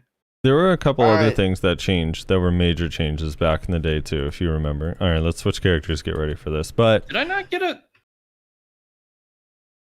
Nah, she didn't even get one. When the why do people hate the new CC system? Because you get CC'd more often, which I think is a fair reason to hate the new CC system. But the old CC system was like everyone was protected all the time. Plus, people romanticize the past. The problem was the transition was rough. Like now, the game was not in the state it's in now. The transition was really, really rough. Because they removed all the protections and left all the CCs. Yeah, at first they removed all the protections, left all the CCs. That first node war, I remember like half my guild wanted to quit. I was like GM of a guild, I'm trying to shot call, and everyone is just getting CC'd constantly. And they're like, dude, this is not fun, man. I'm sorry. Like, I just can't. Plus, the muscle memory of using skills that used to be protected and having to like convince yourself not to do it anymore. Oh my god, that was I just so remember, annoying. I literally like 2 weeks before those CC changes hit, probably I rerolled to Wizard, and so when the CC changes hit and all the warriors, because I was playing warrior at the time, all the warriors were like, "We lost our lingering." I was just like, "Ha ha ha, idiots!" I know, Wizard Witch got to keep this, but the other two changes were the evasion system used to affect CCs. So every single hit had a potential to CC you. So the higher your evasion, the less chance you were to be CC'd. And then the combo system, like you could be stunned, stiff, stunned, floated, and then re-grabbed on the ground. Like you could extend combos forever, especially if you had grabs. So it was fucking crazy. Yeah, I like that they changed that aspect where you can't really do that. Minus a couple classes. All right, you ready to open this? Yeah, you ready for the countdown? I didn't get one because Musassin fucked me. He fucked you? Wait, how? I don't know. Maybe he wasn't hitting Vell when he thought he was, and I didn't get credit. Dude, I was in his plat. Well, now you got to tell him that. See, Musa is busted, and it's inconveniencing everyone. Musa has accuracy on everything. Yeah. Going forward, Musa has accuracy on everything, and it fucking needs to be nerfed. All right, here we go, Rez. You ready? Let's both get one. Fuck Nayashe. Let's both get one. Fuck Nayashe. If any of you guys get one, I'm gonna be so. Here we go on 3. 1, 2, 3. Nope. Oh, thank God. This game sucks, dude. Well, you know what we did get that you didn't get? 3 Kaffir stones, bitch. Oh man, I'm so. You can't buy those, dude. You can't even buy those. You know you're not wrong. All right, did we do closing remarks? That's our show, everybody. Yeah. We didn't. Thank you guys so much for hanging out. If you guys want to check out the live stream every week, we stream it on our respective streams: twitch.tv/notreslar, twitch.tv/Nayashe_NA, and twitch.tv/SoFrosty.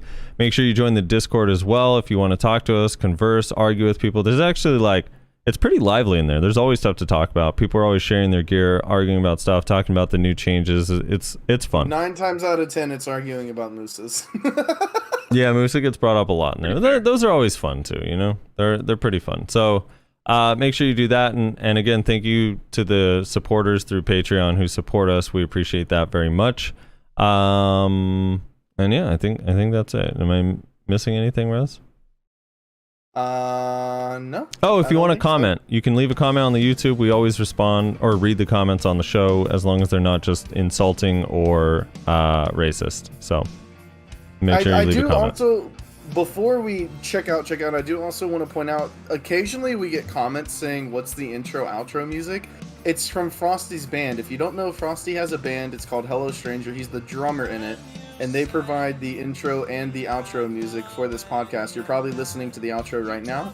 So if you're interested in checking out Frosty and his band's music, the links are in the description. It's Hello Stranger. So do check that out because they're awesome. They make good shit. But yeah, that's going to be it, guys. Hopefully you enjoyed, and we'll catch you next time.